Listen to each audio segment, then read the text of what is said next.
when you retire, all you want those guys that you worked with say about you is, God, he was a good firefighter. Because it doesn't get any better than that. No. Hey there, I'm Stephen Kesting, and this is the Strenuous Life Podcast.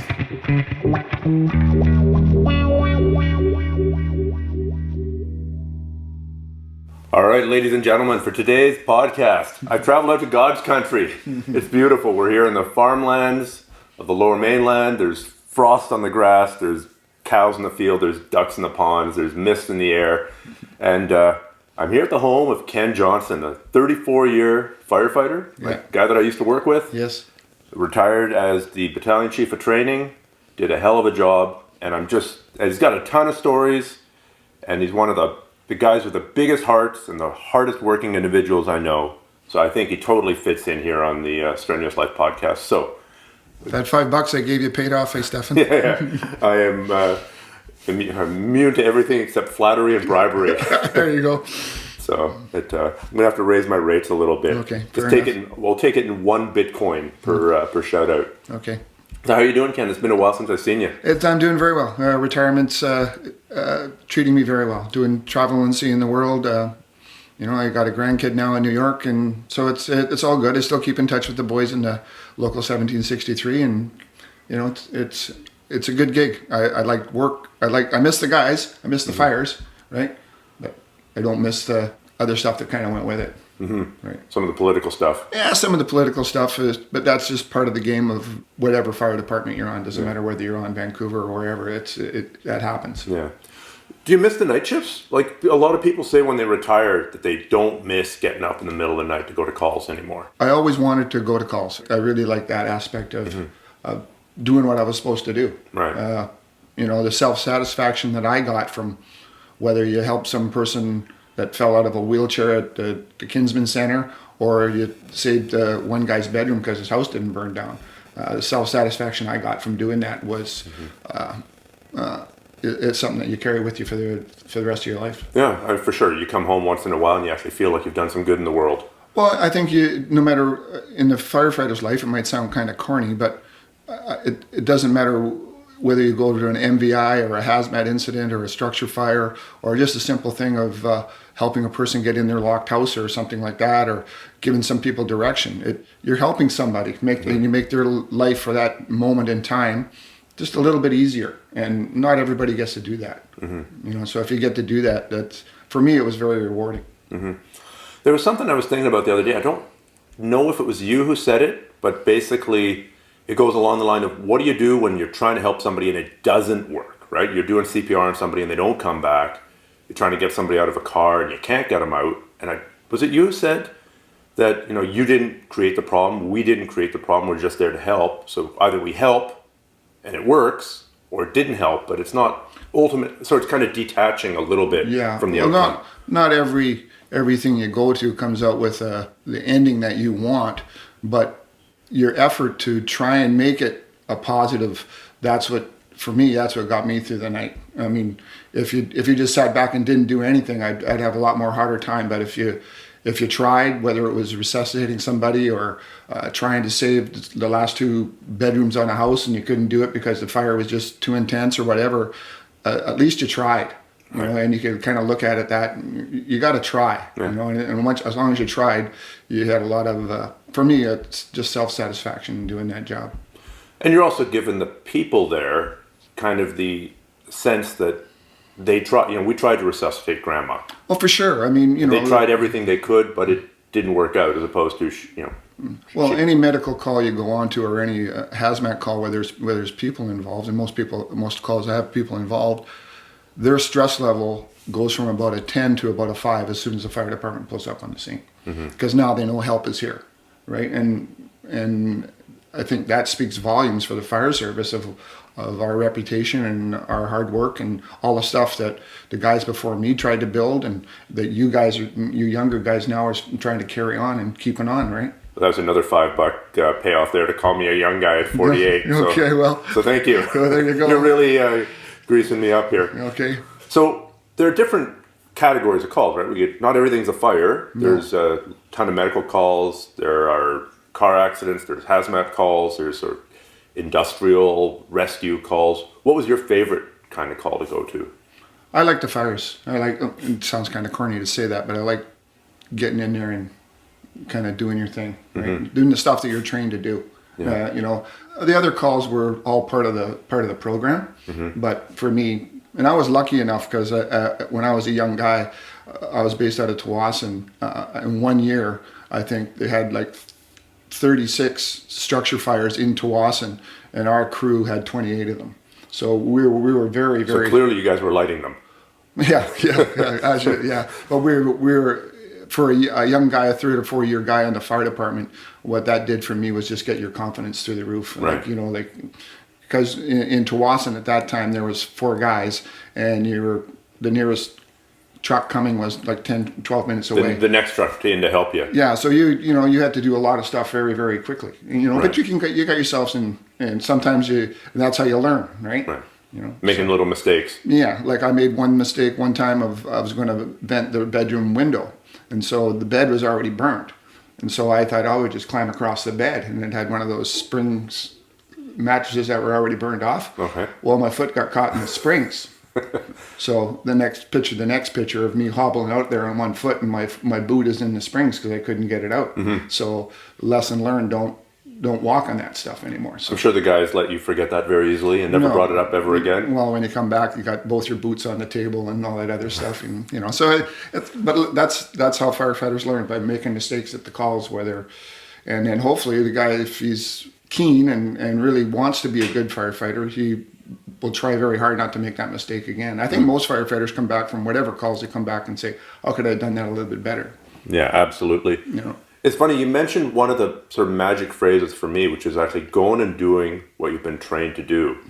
And I think that for me, like when I was thinking about what I wanted to do sort of professionally, in addition to the martial art thing, I was trying to think of what skills do I enjoy using. And there was a book out there, I read it a million years ago, called What Color is Your Parachute? And basically the idea was to identify the skills that you do. I mean, there might be skills you have that you hate doing. You might be a welder and you might hate welding. You just did it because because that's the thing that you stumbled into or your dad did. But the thing that I identified for myself anyway was that I loved training something and then going out there and doing it. And that was true in the martial arts, right? You train how to get out of a choke, and then you get to try it out for real.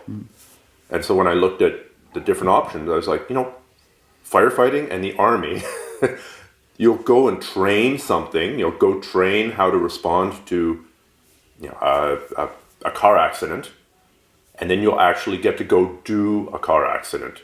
So it's interesting that you mentioned that. I mean, you have got a background in boxing, so maybe that's the same thing. I guess so. I just, I was always liked I liked helping people, and I tried to figure out how can I incorporate that into a job, a career. And a lot of the guys at my boxing club were ex-firefighters, really? Or that were, one of them was that helped us train. And was this the Astoria? No, it was Hastings Park, right across from the P&E. That's where I trained out of. And I trained. That's not there anymore, is it? No, I don't think there's a boxing club in there. Pat O'Reilly was his name, and he was the coach there. But they had, as in most clubs, you have guys that pop in and do stuff, and sometimes you had firefighters come in there and train and stuff like that. And they always said, "Well, why don't you try and do this?" And I start thinking about it, and yeah, sure, that'd be a good fit. And then I was lucky enough to get on Delta. Okay. Yeah. Well, let's just go down the boxing rabbit hole a little bit. What age did you start boxing at? Oh, 13, 14. Why? It was probably the same reason everybody else did. Not everybody else, but for me, I wasn't a very big guy. I was like a whippet. I was about 5'10" and maybe weighed 110 pounds. And I had my shares of guys pushing me around and stuff like that. And I never had, and I just kind of said to myself, I'm sick of this stuff. And then that also was the era that Ali was around, and I just idolized him. And I said, well, and then once I went there, without being a little bit braggadocio, I found out I wasn't bad at it. And same with anything, the more that you do something and the more you get mental rewards from doing it, the more you immerse yourself in it, right? And then it's a positive feedback thing. You bet, and from yourself, right? And you just go, I could do this, and then pretty soon, after a couple of years of doing it all the time, nobody I found, well, I wasn't getting pushed around anymore. Weird. You know, and I'm sitting there going, this is a good thing, right? And How many did you have to punch anybody? This is back in the day, right? So you were allowed to actually punch people in school and not end up with a criminal record. I had my share of goals, there's for sure, and I made some mistakes fighting wise and stuff like that, right? On street fights and stuff like that. But after you got to a point where you knew you could handle yourself, you didn't have to go that route. Exactly. You didn't have to, because you had enough confidence. And usually, I found anyways, if you were getting in a jam and you squared off with somebody, he automatically stopped because by you squaring off with him, his first thing's going, this guy knows something I don't know. Right. And so this isn't going to be an easy mark anymore. Mm-hmm. And sometimes it works and sometimes it doesn't. Right. But I just wanted to stick up for myself anymore. I wasn't going to didn't want to get pushed around. So that's why I did that. And like I say, Ali was a big factor in me. I just thought he was the greatest thing since sliced bread, Okay. So now we had a conversation years ago at the fire hall where you were talking about your favorite boxer ever, Ali. And then you went on about how much you hated Prince Nassim. Mm-hmm. And yeah, so this is maybe the real reason for the podcast. Aren't they essentially, I mean, Prince Nassim back in the day, he's not fighting nowadays, obviously, he's just killing people with his car. Super cocky, Ali was super cocky. Mm-hmm. Super flashy, Ali was super flashy. People hated him, people hated Ali. And just off the charts skilled. So what was the difference? Well, I think the difference is just, I don't know, for me, it was just the way that Ali carried himself. And the fact is, when Ali was fighting, there was nobody that he wouldn't fight. Mm-hmm. He just went down the top list. George Foreman, Kenny Norton, Jerry Corey, Oscar Bonavino, all the best guys in the world. Like, line them up one after another and I'll fight them all. And I really respected that for a guy. He wasn't, going to have the title for a year and then fight the number 15th and 16th guy. He won 3 fights with Joe Frazier, George Foreman, Kenny Norton twice. I mean, those are rock solid fighters, so he wasn't ducking anybody. Right. And he just wanted to show them how good he was. And, the flash and all that other stuff. And the part that always kind of hurt me the most is that when they took those 3.5 years away from him for not going to the army, and that was a political thing. And not going to the Vietnam War. Yeah, not going to the Vietnam War. I would love to have seen how good he could have been if he hadn't taken those 3 bets, because those were his prime years, 26, 27, 28. Yeah. I would have loved to have seen how good he would have been then. I mean, it speaks to the depth of his conviction that he would be like somebody who's at the top of his game would... Well, and that's another thing, for him, like when he changed to a Muslim, to become a Muslim and stuff like that. He didn't do it because it was a thing to do. That it was something that he deeply believed in, and I think a person with those beliefs, whatever it is, and you have the will and the fortitude to carry it out at all costs, that says something about you. Well, people talk about sacrifice all the time. They drop it, but they kind of forget that sacrifice means not doing stuff. Oh, for sure. Or giving stuff up. Oh, yeah. Like I went a good 1.5 years and, hardly going to any parties and running every morning, going to the gym at night, going iron working during the day and all that other good stuff. And, all your buddies are going out getting hammered and, hey, can't you come out with us, have some fun, I just what I wanted to do with boxing, I just wanted to have no regrets. Mm-hmm. Give it a good kick at the cat. I didn't want to be 63 years old looking back and going, geez, I wish I'd have done that. I wish I'd have done that. Mm-hmm. I wanted to sit there and go, I want to kind of like be as good as I can be and just have no regrets about what I did. And I was I'm not saying I was a very good boxer or nothing. Could have been a contender. He's a contender. I was a ham and egger, but I did it. Right. I got in the ring and I rock and rolled. So, right. But you were an amateur boxer. Absolutely, yeah. And the first time I lost was a guy from the name of Dave Hookster in Riley Park. I always remember that. If you run into him on the street now, you're gonna kick his ass. Well, I don't know about that, but I mean, I was very disappointed in myself, and I felt I let Pat down and stuff like that. Was that the time that your sister sewed you the big robe? Well, that was another time she sold me the robe, and then like this big walk-in robe. It was a beautiful terry towel robe with Hastings Park on the back of it and stuff like that. But one thing we didn't take into account is that we didn't take into account that once I got the gloves on, we couldn't get the robe off. So that was a little embarrassing. But I tell you, I look good. They had to cut that off? Yeah, they had to cut the sleeves a little bit so we can get the box. Oh no! Yeah, but anyways, it was one of those things. How'd you do in that fight? Did good. Like I say, I only lost 2. Okay. I only lost 2, and but get back to what Pat came down the story, and I was all upset, and And he told me, he says, how many people are up there watching you? And I go, I have no idea, Pat. He goes, there's about 600 people up there watching you. And out of those 600 people, there might be 10 guys that have enough nuts to get in the ring. So Exactly. you got those 590 guys beat. He says, so hold your head up high and I'll see you tomorrow morning at 6. Yeah. And so, or at 1, so that was on Sunday. We usually fought on Saturday nights, and then I was back down to the gym on Sunday at 1 to do again. He says, you don't get up.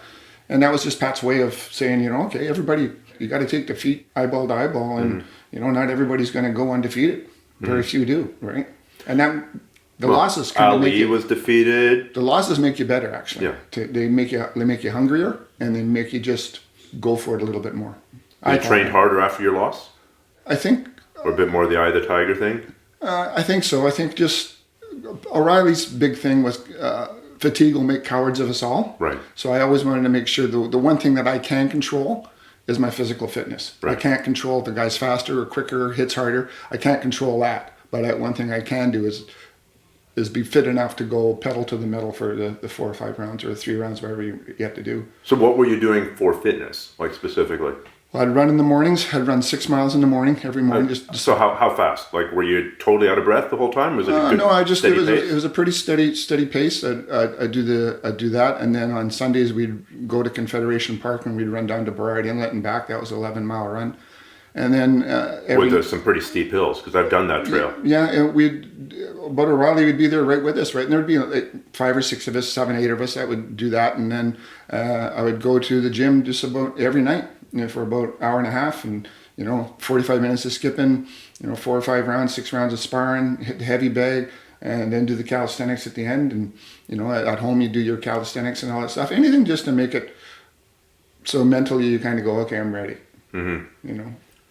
Yeah, it's a point well taken that is really the only thing you have control over. If you end up in the ring with somebody was just born with twice as many or twice as fast neurons as you or something, like, you can't control that. No, you can't. But if you get tired, then a guy that maybe not as good as you, that's fitter than you, will win. Mm-hmm. You can't. You hopefully everybody gets tired, but if you train hard enough and you're mentally, and that before you go in there and mentally that I'm ready, then that's a huge check off. If you're going in there going, geez, I hope this isn't too hectic, I'm going to get tired. You're tired before you even start. Yeah.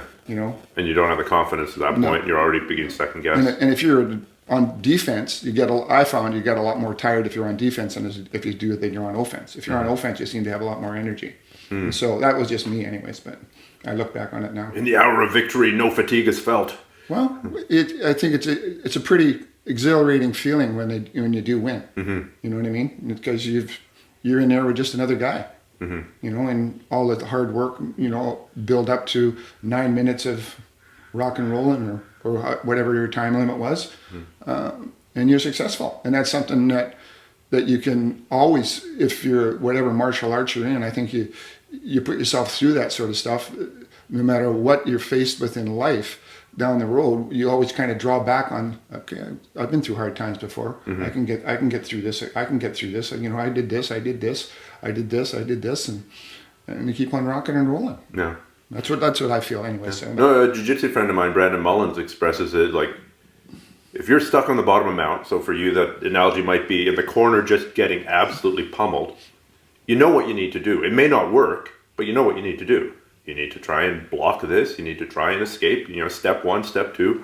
Maybe it'll work, maybe it won't. Yeah. And then extrapolating that to life, if you lost everything in a divorce and the bank is repossessing your car and you're living in a shitty basement apartment, you know what you need to do. It may or may not work, but if you don't do it, then for sure it's not going to work. Yeah, exactly. You just got to do it, right? Uh-huh. And I think anybody in athletics that have gone through it, whether it's a hockey player, football player, and stuff that have achieved, to a very good level, they always have that to draw back on, because it's a physical, mental thing to get you where. And it could be even academics, guys that become, that go through schools to be neurosurgeons and stuff like that. I mean, you're 35 years old before you hang your shingle out there. Yeah. You know what I mean? And so that's. But it's been a grind. And these guys can make you walk again, right? Mm-hmm. So it's a lot of fortitude just to keep on keeping on. And that, you see it a lot with these guys going through the fire service. Most guys, I would say 85-90% of guys don't get the first job they apply for. So they have to take that rejection, and sometimes they apply to one department, they get rejected. They apply to the next one. And some guys, they can get rejected 15, 16 times. And for some guys, it's not that they wouldn't be good firefighters. It's that one, they can't express themselves very well in the interview, or two, they have a hard time getting through these aptitude tests. Mm-hmm. So, my little gig that I got going for myself now is I try and help these guys through the interview process, just to get them a little bit more comfortable in there and kind of address, like, here's some of the questions that they might be asking you. How would you answer that? Mm-hmm. Right? And sometimes they come in here fairly prepared. Other times they seem to think that because I've taken all the courses, I'm just a shoe-in to walk through the door. Right. And believe me when I tell you that, that's not the case. Yeah. Because there's more. Well, let's talk a little bit about back in the day. Do you remember what the requirements were to get on when you got on? What they really wanted back in the day, a trade was huge. If you were an iron worker, millwright, carpenter, electrician, something like that, that was huge. And if you were athletic, played on a team, lacrosse, soccer, or something like that, they thought that was a good fit. And the reason they thought that was a good fit is because, one, you're a team player, and two, if 5 guys go to a call, and one guy's a millwright, one guy's an electrician, one guy's a carpenter, one guy's an iron worker, and we look at a warehouse, together we can put some kind of plan together what's going to cause us the most grief before we go in. And that seemed to be for the longest time, seemed to be a formula that I thought worked. And were there other courses? Did you have to go get your first aid? Oh yeah, we had to have first aid. We have to have our class 3 with air. That's a driver's license to drive a big truck, essentially. Yeah. So you'd have to go through, where some sort of driving school and go in there for a week and have him bomb you around and go through your air brake test, and to get there's certain stuff you had to do to get checked off. But now, even if you notice, most of the fire departments around now, everybody's all over the map on what their qualifications are. And I think that's maybe some of the departments that had overqualifications are now going back and going, okay, we need to get some candidates, because like a lot of candidates don't get a chance to apply. Yeah. Well, let's just go, like, there's some departments like the one that you used to work for, and that I would have, and the one that I currently work for, that went really very high. Like they wanted almost university. If you had a university degree, that was good. Mm-hmm. A lot of university people. Well, there's nothing wrong with university people, but I've said before, the part that I always could never understand is that you want all these candidates to have all these qualifications, whether it's HazTech or confined space ops or high angle ops or whatever, all these courses that they have to take to be able to walk through the door and sit in a room and write an exam. They recognize it on paper, but they don't, because when you go, whatever training you go to, whether it's Vancouver, Delta, Richmond, whatever, you're going to take all those courses again with the Delta stamp on them. But the courses, the substance of the courses aren't any different. It's just that you're with Delta now. Mm-hmm. So you can imagine what a lot of these kids, or young guys that are going through this to get on the fire department. It's okay, we can call them kids. Okay, whatever. It's my podcast, we call them kids. Okay, so they spend $1,500 for a hazmat ops course, and then they're out of work for a week, so that's a $3,000 bill, right? Okay, and then they got to do that for high angle, they got to do that for confined space, they got to do that for EMRT, so by the time at the end... They got to take 2 or 3 months off to get their NFPA 1001. There you go. Or they can go down to Texas and do it, or Vermilion or whatever. So they have to take all these courses. And if you're a single guy living at home, you can probably pull that off. But if you're a married guy with a couple of kids and a mortgage, the chances of you pulling that out of the hat are and those are, I think, are some of the best candidates. Yeah, a little bit of life experience. And then they just happen to... Mentally tough from being married?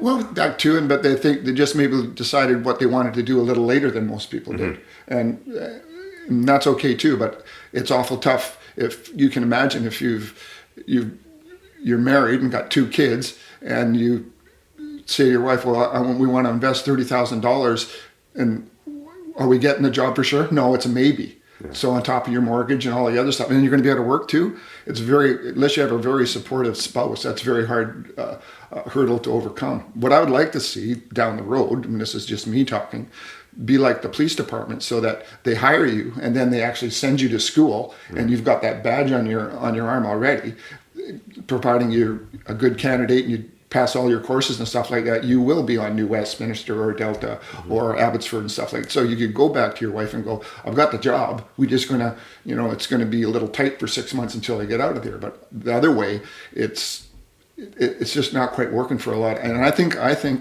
most fire departments miss out on a few really good candidates. For sure. For guys that can't, because they just can't pull the trigger. Yeah. Now, when you're talking to all these kids, I'm going to call them kids on purpose for the rest of the talk, how much money have they typically spent already by the time they get to you to get all their qualifications to even apply? 15 grand easy. 15, by the time you go to if you take the JI, all these courses are at least $1,500, and ops don't, whether it's, then they want them to take extra courses, could be swiftwater rescue, awareness, operations, whatever that they want you to take. It's all. The 1001's a big ticket item too. Yeah, sure it is, but they want you to take those courses, and they want you to be involved in all that other good stuff. But, it's very hard to maintain all these tickets, like especially if you want to get EMR license. That's emergency medical responder. The ones that Delta has now. If you get that ticket, you have to have a certain number of touches a year to maintain it.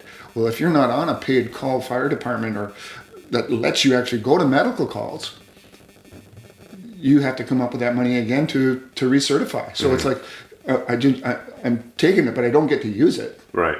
You know what I mean? So you can't run down the street and wait for people to trip and that's the thing that most of these young kids are up against. And I just. Well, I guess maybe the police department just does a ton of testing that you can't really prepare for. Everything from I don't know if you. It's background checks. They do the lion's share of homework like that. Like they'll talk to your kindergarten teacher, right? Because they want their the background checks and they do all that other stuff too. And the fire departments do their background checks as long as their human resources do the job, right? Check the references and that's what they're supposed to do is kind of make sure everything is what you said you're talking about is true, and talk to the employers. Do we have any red flags for this guy? Is he, is he a hothead? Does he miss time? Does he book off sick for no reason? Blah blah blah blah blah. He does in order to take courses to get on the fire department. Well, there's the catch-22, right? Yeah. But that's the thing too, though. If you said that in the interview room, that wouldn't hold you in good stead. No. Right? Because and now you have to be. They want you to be honest with your employer that you're looking for a new career. Well, So I'm I don't know. I run a welding company, and you're my apprentice, or you're my junior welder. Yeah. So put a picture to that. So here I am. I'm on a 4-year program to become a welder, and nowadays you have to be indentured, and indentured means that a guy that owns the company actually takes you under his wing and says, "Okay, I'll give you 4 years of training for you to have a trade for the rest of your life, a Red Seal." Okay, great. So 2 years into it, now you come up to me and go, "Can I have a week off?" Well, what do you need a week off for? You going to Hawaii? No, I'm going to take a confined space course. Well, what's that got to do with welding? Well, I don't really want to do welding for the rest of my life. I want to be I want to be a firefighter. Okay, so let me get this straight. You want me to give you a week off, and I'll go a week without another guy here, so I'm a body short. And then when you come back, you want me to hire you back. And the first chance you get, you're leaving. So how is that working for a guy that wants these young kids in the trade? And the catch-22 there is, if you happen to be an electrician or a carpenter or a millwright or whatever, there's no guarantee that you're going to get that fireman's job. Yeah. So what you've done now is not only you shit in your nest here. Yeah. So now you're kind of like in limbo, right? So unless your dad owns a company, or your uncle or somebody that's really understanding of why you want to be a firefighter, it's very, very hard to make that thing. So what you kind of force them to do is come up with a little bit of BS. We're going to go to Hawaii and then hope like stink that nobody finds out that you're going to confined space course, because then that's a catch-22 too. Then the guy finds out you're lying to him, and then here you are with an apprenticeship, and because the hardest question for them, if they do get turf from that sheet metal company or plumbing company, now I want to get on again. Well, how come you left the last one? Yeah. You know, so it's tough. Then again, I mean, the welding job or whatever, it's not a deposition. You haven't, by taking their paycheck, by making them money, you haven't promised them to tell the truth in all areas of your life, every bad thing you've ever done. No, fair enough. I mean, but it's, you know, if it is just a job. Fair enough, but we're talking about going for a fireman's job now, right? Right. So, in just about any mission statement in any fire department, what does it say? Integrity, trustworthiness, and compassion, or whatever three little catchphrases that they have. That's their mission statement.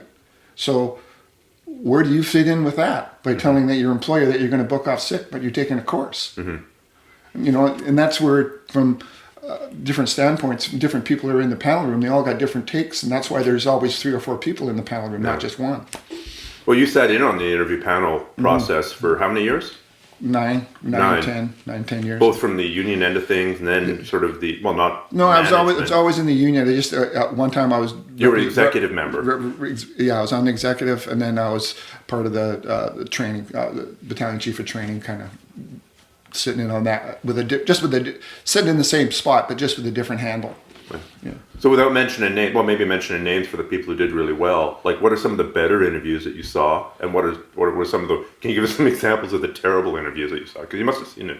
You must have seen it all. Well, I've seen everything. Like one interview is we asked this one person. One of the questions was, "Can you tell us everything that you know about the Delta Fire Department, the halls, and all this, just general knowledge about the Delta Fire Department?" Well, off they went. They told us, it started off basically like number 1 fire hall is 4865 Harvest Drive. The front phone is 946-7755. The union phone is, whatever it was. The first engine pump was a 1700 Thiebault 70 gallons. Went through every truck, every hall, every phone number in every hall. They had it up in her head. And I can remember when they left and we were sitting there and we did grade every question. I got a 10, right? There's 10, 11 questions, and everybody at the table said they get 15 on that one. That was the best answer for that question that we'd ever seen, because they went above everybody else to do their homework to make sure they had that in their head, right? Was this our first female firefighter, perchance? Yes. Okay. I'm very proud of her. She was the second. She was the second. Oh, one. You're right. She was the second one, and as far as I'm concerned, both the female firefighters in Delta are the best in the province. I wouldn't trade them for anybody on the job. They can rock and roll with the best of them. Well, let's go into that a little bit. It's going to be controversial, I'm sure, but there's been a shift in the last 20 years. Instead of this being just a boys-only club, that it's become a boys and girls club to some extent. And it varies from department to department. Some departments have their hiring entirely done by City Hall. And some departments, the actual fire department's got more of a say in it. And sometimes it's been court mandated, sometimes it hasn't been. Sometimes it's worked, sometimes it hasn't. So, like, female firefighters, your thoughts, go. As long as they can do the job and maintain the job, and no problems, if they've got all the qualifications and can do the job, and there's some that are very, very, very capable. But I've always felt that it doesn't matter, whether they're women or minorities or anybody's, as long as they're the 10 best, that's who we should hire. Because I think what happens when you hire for the sake of gender equality or whatever throughout the fire service, especially if the word gets out that maybe they didn't pass the physical but they still got on, or something along those lines, it doesn't make for a strong bond between, because I think they look at them and kind of go, hang on here, you didn't do half the stuff I had to do to get on here. Right. So, how are we on the same page here? Yeah. So, and that creates a little bit of friction. But as far as I'm concerned, as long as they can do the job, and most of them can knock themselves out, right? Yeah. Well, that female firefighter that you were talking about, Madeline Lamphere, I actually met her before you did. I was at a party, and it was my ex-wife's sister's hairdresser came up to me. This big chick came up to me. "Oh, you're a firefighter." I'd just gotten on. I'm like, "Yeah. Well, I'm interested in getting on." So I was like, "Okay, well, you got to go do these, 5, 6 courses, and call me up after you've done them, and I'll help you. And most of the time, when you tell that to people, they're like, yeah, you never hear from them again. 3, 4 months later, I get a phone call. Hey, it's me. I've done those courses. What's the next step? I was like, holy crap! This person actually took my advice, which is always amazing. And one of the things, just to get back to the being able to do the job that I said, is guys will accept, I think, in general, female firefighters, as long as they make a commitment to working out, essentially lifting weights or staying fit for the rest of their life. I mean, I think guys have got a bit more leeway there. If I am 30 years old and I stop working out altogether, I'll probably stay semi-fit till I'm 40, and then I can kind of fake it maybe till I'm 50, and then 50 to 60 is a gong show.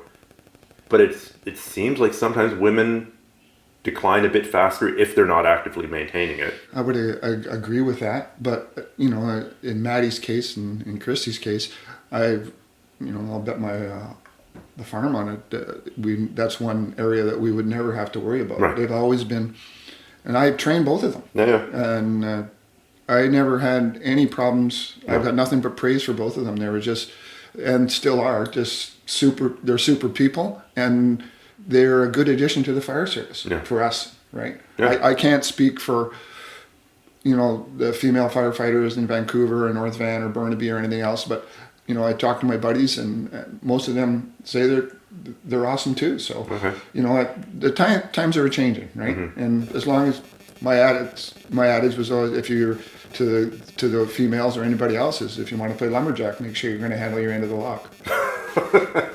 I like that analogy. Mm-hmm. Well, here's one of my problems with it, not with regards to anybody specific, but I once shared a plane ride, just by chance, with, I think it was a kinesiologist who was involved in the CPAT test. Mm-hmm. So CPAT is this test that determines whether or not you're fit enough to be a firefighter. And as far as I understood, it doesn't grade people. You either pass it or you don't. Mm-hmm. So if I do 5 times, well, I don't know, not 5 times, if I do way better than you, mm-hmm. they have to grade you and I the same. Mm-hmm. We're both capable of doing it right at this moment. So say we're both 25 years old, and say I barely pass it, and you just blow the doors off the test. Logic says that 5 years down the road, if I get lazy and you get lazy, you're still going to be able to perform at that level, and I'm going to have fallen way below that level because I'm not working my bag off anymore because I've already got the job. So I really don't like that aspect where you can't grade differentially based on fitness. That if you're way fitter than I am, that should count for more than me just barely being able to pass the minimum standard. If you had your own, each department had their own fitness evaluation tests, they could weed that out, mm-hmm. right? But the question I would ask for you is, why do you need the CPAC? Why do departments need that? Because they're being lazy, I think, because they're just letting somebody else do it. You betcha, and that's turned into a cash cow too, because you have to get checked out on that stuff every year. Mm-hmm. And you know yourself, most departments don't hire 2 or 3 times a year. They hire once, and that's their hiring. So again, these kids got to come up with another $200 or $300 or whatever to take their CPAC, and then another $300 to actually sit down and write the exam. Yeah.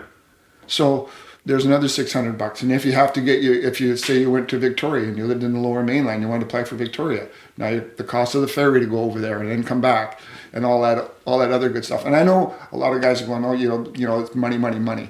But what I say to a lot of these young guys that are coming through, so I know it's a lot of money, but if I said to you, if you give me $15,000, right, to invest, and I turn that into $90,000 a year for 30 years. Would you be happy with that? No, I think it was a pretty good investment. Yeah, exactly. Even if there's a 30% chance of it coming through, it still makes sense. Yeah, exactly. So that they kind of don't get all beat up on what it costs. Yeah. And I understand that $1,000 here, $1,000 here, until you get to a certain point, it's going to affect you.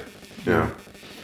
Well, I mean, I got on at a time in my life when I really, didn't have a lot of disposable cash, and I think I added it up, and I think between lost wages and the courses I had to take, I think I was closer to 40.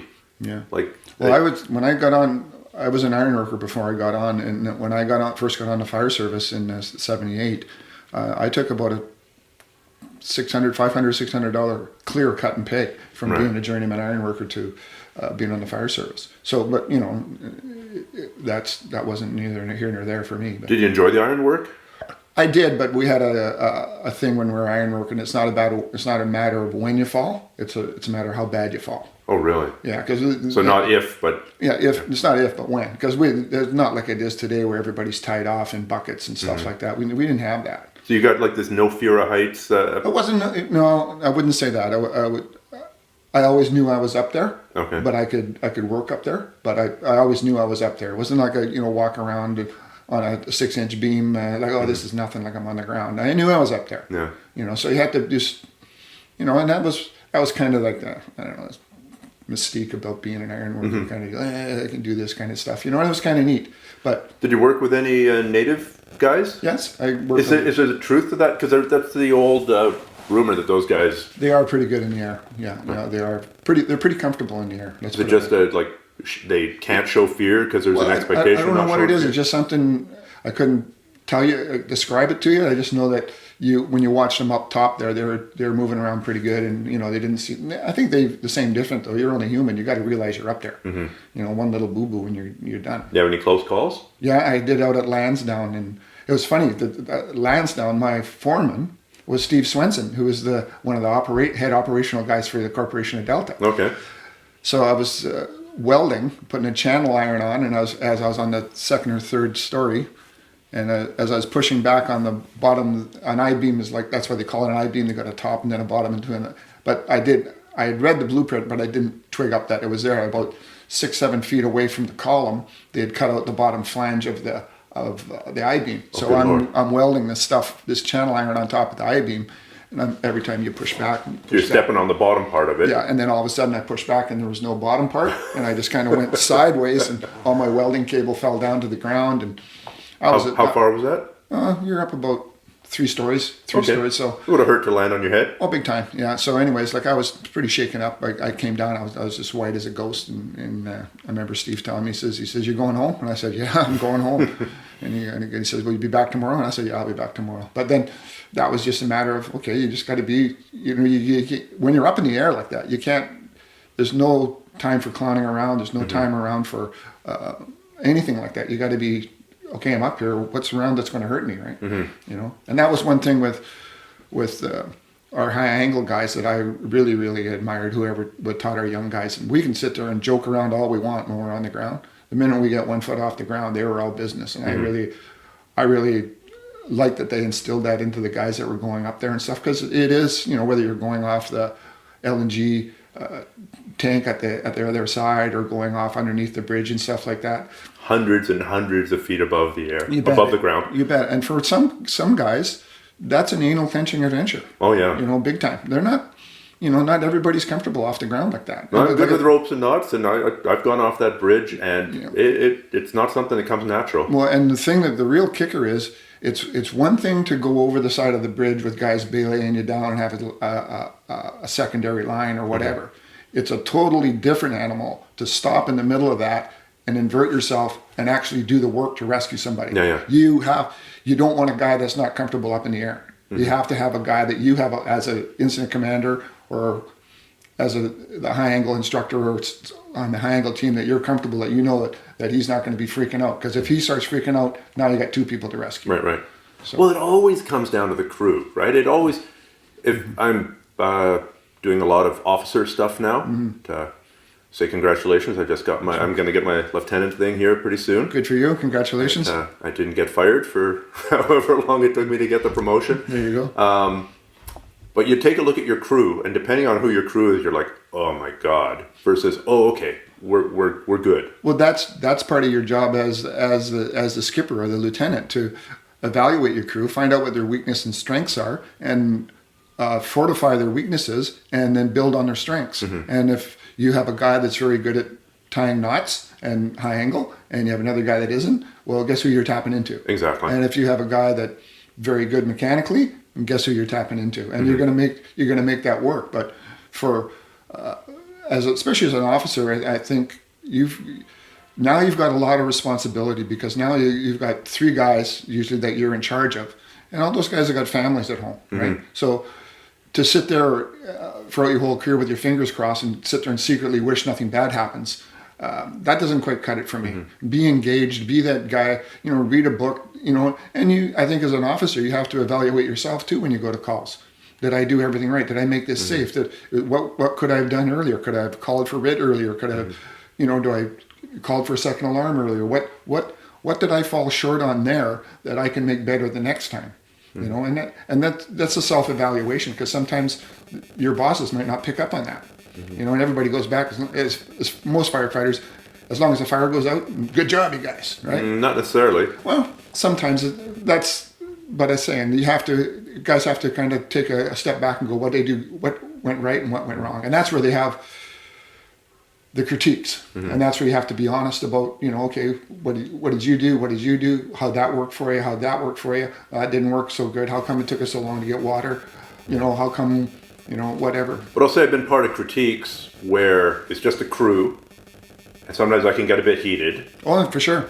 But as soon as you start dropping, we've also been part of critiques where now you got the city lawyer there, you've got the fire chief there, you've got the liability people, and the whole thing takes on a totally different tone, and it really it ceases being sort of a useful thing. It ends up being more of a, I don't know, I don't want to say cover up, because it's not a cover up, but it's not going to be as open and honest when you got some city lawyer sitting there. But you also have to remain, whether it's the fire chief or the city lawyer or whoever's firing the questions at you, they're not there at 3 o'clock in the morning when you pull up with a truck and you have 30 seconds, 60 seconds to make a decision on how this plan is going to go. Yeah. And somewhere along the plan, after the first 10 or 12 minutes, the plan was working. Then all of a sudden it got into a crawl space. Now that plan isn't working. Now all of a sudden it's running along the top of the crawl space. And now we have to pull everybody out to come up with a new plan, get everybody coordinated. And so if it's total negligence, right? We didn't, they pull up, it comes in as a lumber mill on fire. And the first in truck doesn't bring their own water supply in. And then they run out of water. Then you have a legitimate saying, well, what were you thinking, right? It came in as a confirmed structure fire. You got to bring your own water supply in. Then you could take a guy a little bit to task on that. But I think it's instead of ripping the guy for what you perceived was at 8 o'clock in the morning when everything's, well, how come you didn't do this? How come you do that? My answer was always, because you weren't here at 3 o'clock in the morning. You know what I mean? Yeah. I had to make a decision based on this, and this is what I did. And it might be, in retrospect, the wrong plan, but a plan. But it's your plan. Exactly. And so as a skipper of the incident commander, it's your plan. So right, wrong, or indifferent, you've got to own it. And if it didn't go away that you wanted it to go, then that's where the self-evaluation comes in. What could I have done to make this go better? Did I give these guys enough direction? Did they actually know that I wanted a primary search on the second floor, not the first floor? Did I miscommunicate that? And if you did, then start working on something where you having practice drills where you're communicating. And that's why most firefighters, they'll teach you, once you tell them, okay, I want you guys to be primary search on the second floor, parrot that back to me so we both know what I want. And then away you go and trying to get it accomplished, right? I got to throw you some props here because you were one of the first people to take our crew aside and teach us status board stuff. Yeah. This is, so status board, for the people who don't know, probably most people don't know, if you're in charge of a scene, you got to keep track of where all your guys are. And one of the ways to do that was a status board where you've got tags with everybody's name on it, showing what unit they're on. They're on this truck, they're on that truck, they're on this other truck. And you put them on a board and you say, okay, I took these 3 guys and I gave them this task. And there's a specific way of writing it down, saying, it's not a long thing. You say who they are, what they're doing, and where they're going, basically. And I remember sitting there in my mind going, yeah, right. You're not going to have time to do this at a fire. You're going to be so busy. This is just a pure liability thing. No. And then, about a year ago, had a fairly big fire that I was in charge of at a school that had a church inside it. They'd rented some space. And I'm at the back of the building, and I can't see the people in the front, and I can't see the people inside. And I've got crews working on the outside trying to get to the fire. I've got crews on the inside trying to find the fire. And without that status board, I would have been completely screwed because I've been punched in the head, I've been choked out, I got a crappy memory, and there's no way I would have been able to keep track of who's where in the zoo. Yeah. So even though I never expressed my doubts to you at the time, I take it all back, even for thinking it. Well, all those things from RIT to status boards to all those major safety procedures come from the bigger departments, New York, Cleveland, Chicago, Los Angeles, where they lose 12, 14 guys. And they go, A year. At a call, at one call. They sit there and go, okay, what did we do wrong there? How come we didn't know where Stefan and his crew were? How come we didn't know that they were on the alpha side of the building doing a primary search on the first floor? Well, nobody recorded that.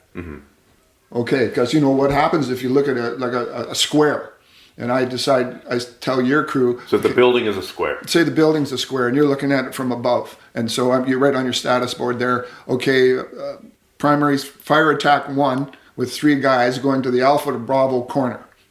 Okay, so you put that on your board. So now all of a sudden, fire attack 1, Mayday, Mayday, Mayday. So I'm not looking over in the Charlie Delta corner of the building. I've kind of got that building in half already because I know where they're supposed to be, right? So I can help you help me. Exactly. Kind of deal, right? So and that's why it's so important to keep track of that stuff. And plus the fact, what it does for the skipper or the captain or the incident commander, when you go back and critique the firefighters who are sitting there watching you go through this going, he really had my best interests at heart here. He knew where I was. I got confidence in this guy. Because you make a point of learning it, right? And doing it, because it's going to help you be the skipper, run the crew. And because the crew will make you look good. You know, if you haven't trained them, or they don't know what you want them to do, or they're just going to, you tell them to put a ladder up on the Bravo side, and they go, he's nuts, we don't need it on the Bravo side, we're going to put it up on the Charlie side. What's the Bravo side? Well, or whatever. You know, I'm just saying. So there goes your plan right out the window, because they're not listening to you, right? And at the end of the day, incident command, it's your plan. This is what I got in my mind, how we're going to tackle this thing. Just go ahead and do it, right? And I think one thing that's become clear, and it's actually got a martial arts analogy too, is that plan beats no plan. I think that's David Meyer's saying, but it's so true. If you have a plan, even if it's not the world's best plan, it's better than having no plan. Exactly. And back in the day, certainly back in my early days, and I'm for sure in your early days, it was probably do as thou wilt shall be the whole of the law. Well, I can remember what was a fire attack like in the early days? And you guys didn't know any better? No, I wouldn't say we didn't know any better. I think at that point we had different personalities in there that it was either my way or the highway. You know, there was no room for input anywhere else, from picking holidays to the meals we cooked or the TV shows we watched or anything else like that. But I can remember one fire where the 2.5 was coming down the hallway, and I was on an 1.5 inch. And so that's a really big fire hose against a smaller fire hose. Yeah, and we're both coming in the same direction down a hallway. Now, which one do you think won? And the first, so he's spraying at you, and you're coming in the other way. Yeah, and he's got a 2.5, and you got an 1.5 inches. So he's blowing the fire right at you. Exactly. So you're kind of sitting there going, well, what kind of tactic is that? And that's like, there's no tactic. Just get in there, find where they're, put the wet stuff on the red stuff, and put the fire out, and everything's good. And throw objects through every window of the house to quote vent it. How many times did you see that? You'd walk around the side of the house, and every window you saw you'd break, right? Well, but that was my point. That was what people thought was the right thing to do at the time. It kind of makes sense at a basic level. Now why don't you talk a little bit about, it's such a huge development in the fire service. The idea of ventilation. Like here. Well, the ventilation. And if people don't like this, they can go on to the next podcast and get back to martial arts stuff. And so KJ, what is positive pressure ventilation? Positive pressure ventilation, or just say what is ventilation? It's a systematic, if I remember if my terminology is right, the systematic removal of gases and smoke from a confined area replaced with fresh air. Okay. So if you can get that smoke out of the way, or all the hot stuff out of the way and replace with fresh air, you're going to, one, it's going to be a little bit more visible for you to fight the fire, and two, it's going to be safer for your crews. But the positive pressure ventilation that's where the plus and the negative, you want to put the positive energy, the positive flow of pressure into the building to push it. So you're setting up a great big fan at the front door and blowing a ton of air. Out where the fire is. Sure. So the trick for you as the incident commander is, with the tools that you have in place, Okay, is the fire on the Alpha Delta corner, or Alpha Bravo corner, Charlie? Okay, I think it's on the Charlie Bravo corner. In the back kitchen or in the front right, living room? And we're gonna blow from Alpha side to the Charlie side, and that's where we're gonna set our fire attack in. So that's your plan, right? Yeah. That's how we're gonna go. The most important thing when you put the ventilation on, as most firefighters know, the first question you have to ask yourself as the incident commander, is it working? Is the ventilation working? And if it's not, why not? Well, it could be a couple doors closed. So now we have to send fire attack crew 1 in there to open those doors to get that ventilation process going. And you can move a lot of smoke very, very quickly if you do it right. If you do it wrong, you could cause you guys a heck of a lot of grief. You know, and one of the buzzwords that I always was kind of locked horns was a positive pressure attack. The question I always asked, and I never did get a good answer to it, what exactly are you attacking with positive pressure? Tell me that. You know, positive pressure attack means you got a fan going, in my mind, a fan going, but you also got an attack fire crew going, putting the fire out. So what you're talking about here are there are different ways to use that fan. You know, for sure. To pressurize a building, and there are differences of opinion as to the best way to use it. Right. And one of them is called, and these names change all the time. For sure. So, but there's PPA versus PPV versus PPP. All that stuff, but that's all. But I think, once again, it's more important that everyone is on the same plan, as opposed to having half the people doing one plan and the other half doing the other. And that was always, that's disaster. And that was always my biggest thing. We had some guys on our job that were instructors with different agencies, and they had a different way of fighting. They thought this was the only way to fight the fire. You had to do this every time. And my attitude was, I agree that that's a tool, but it's only another tool for your tool belt. If you go in there saying, well, I got to do this every time, then that's not going to work out for you. Yeah. You know, so plus I always kind of thought of the guys, like, I mean, if you're going to pressurize a building, so you're going to put the cold air in and then push the hot air out top of the same opening that the cold air is in, because you have any other openings. Now you're going to send guys in there underneath that hot air coming out of there. What happens if something goes wrong with that fan? Yeah. Right? Because now you've got those guys in harm's way for what? Yeah. I'm not getting that, right? I think it's a big shift in the fire service to recognize not only is smoke bad to breathe, it's also carcinogenic, it's also flammable. Yeah. And so getting the smoke out of there, or at least cutting it down greatly before actually going in and crawling around in pitch black. Like, here's something that kind of most people don't know. Most people see fires from a movie, Backdraft, or you know, some cool movie, some cool TV show, Chicago Fire. And unfortunately, the reality of, like, it's pitch black and you can't see anything doesn't make for very good. Doesn't make for good TV. It would make for cheap TV, but yeah, for sure. But I've only ever been to a couple of fires where you walk in there, like a big. I remember it was Mike Cornell, who's passed away now. Brad Wilson, one of our deputy chiefs, myself, and I think Larry Clarkson. And yeah, we went in there. It was a second-story fire. And a big giant picture window had blown out. So the place was super well ventilated. And we're walking around and everything's on fire, and we would just walk, oh, this is on fire, let's spray this. Oh, let's come over here. And we got out of there, we put out most of the fire. It was an arson job. And we put out 80 or 90% of it, then we ran out of air. We had to go change bottles, next crew came in, finished it off.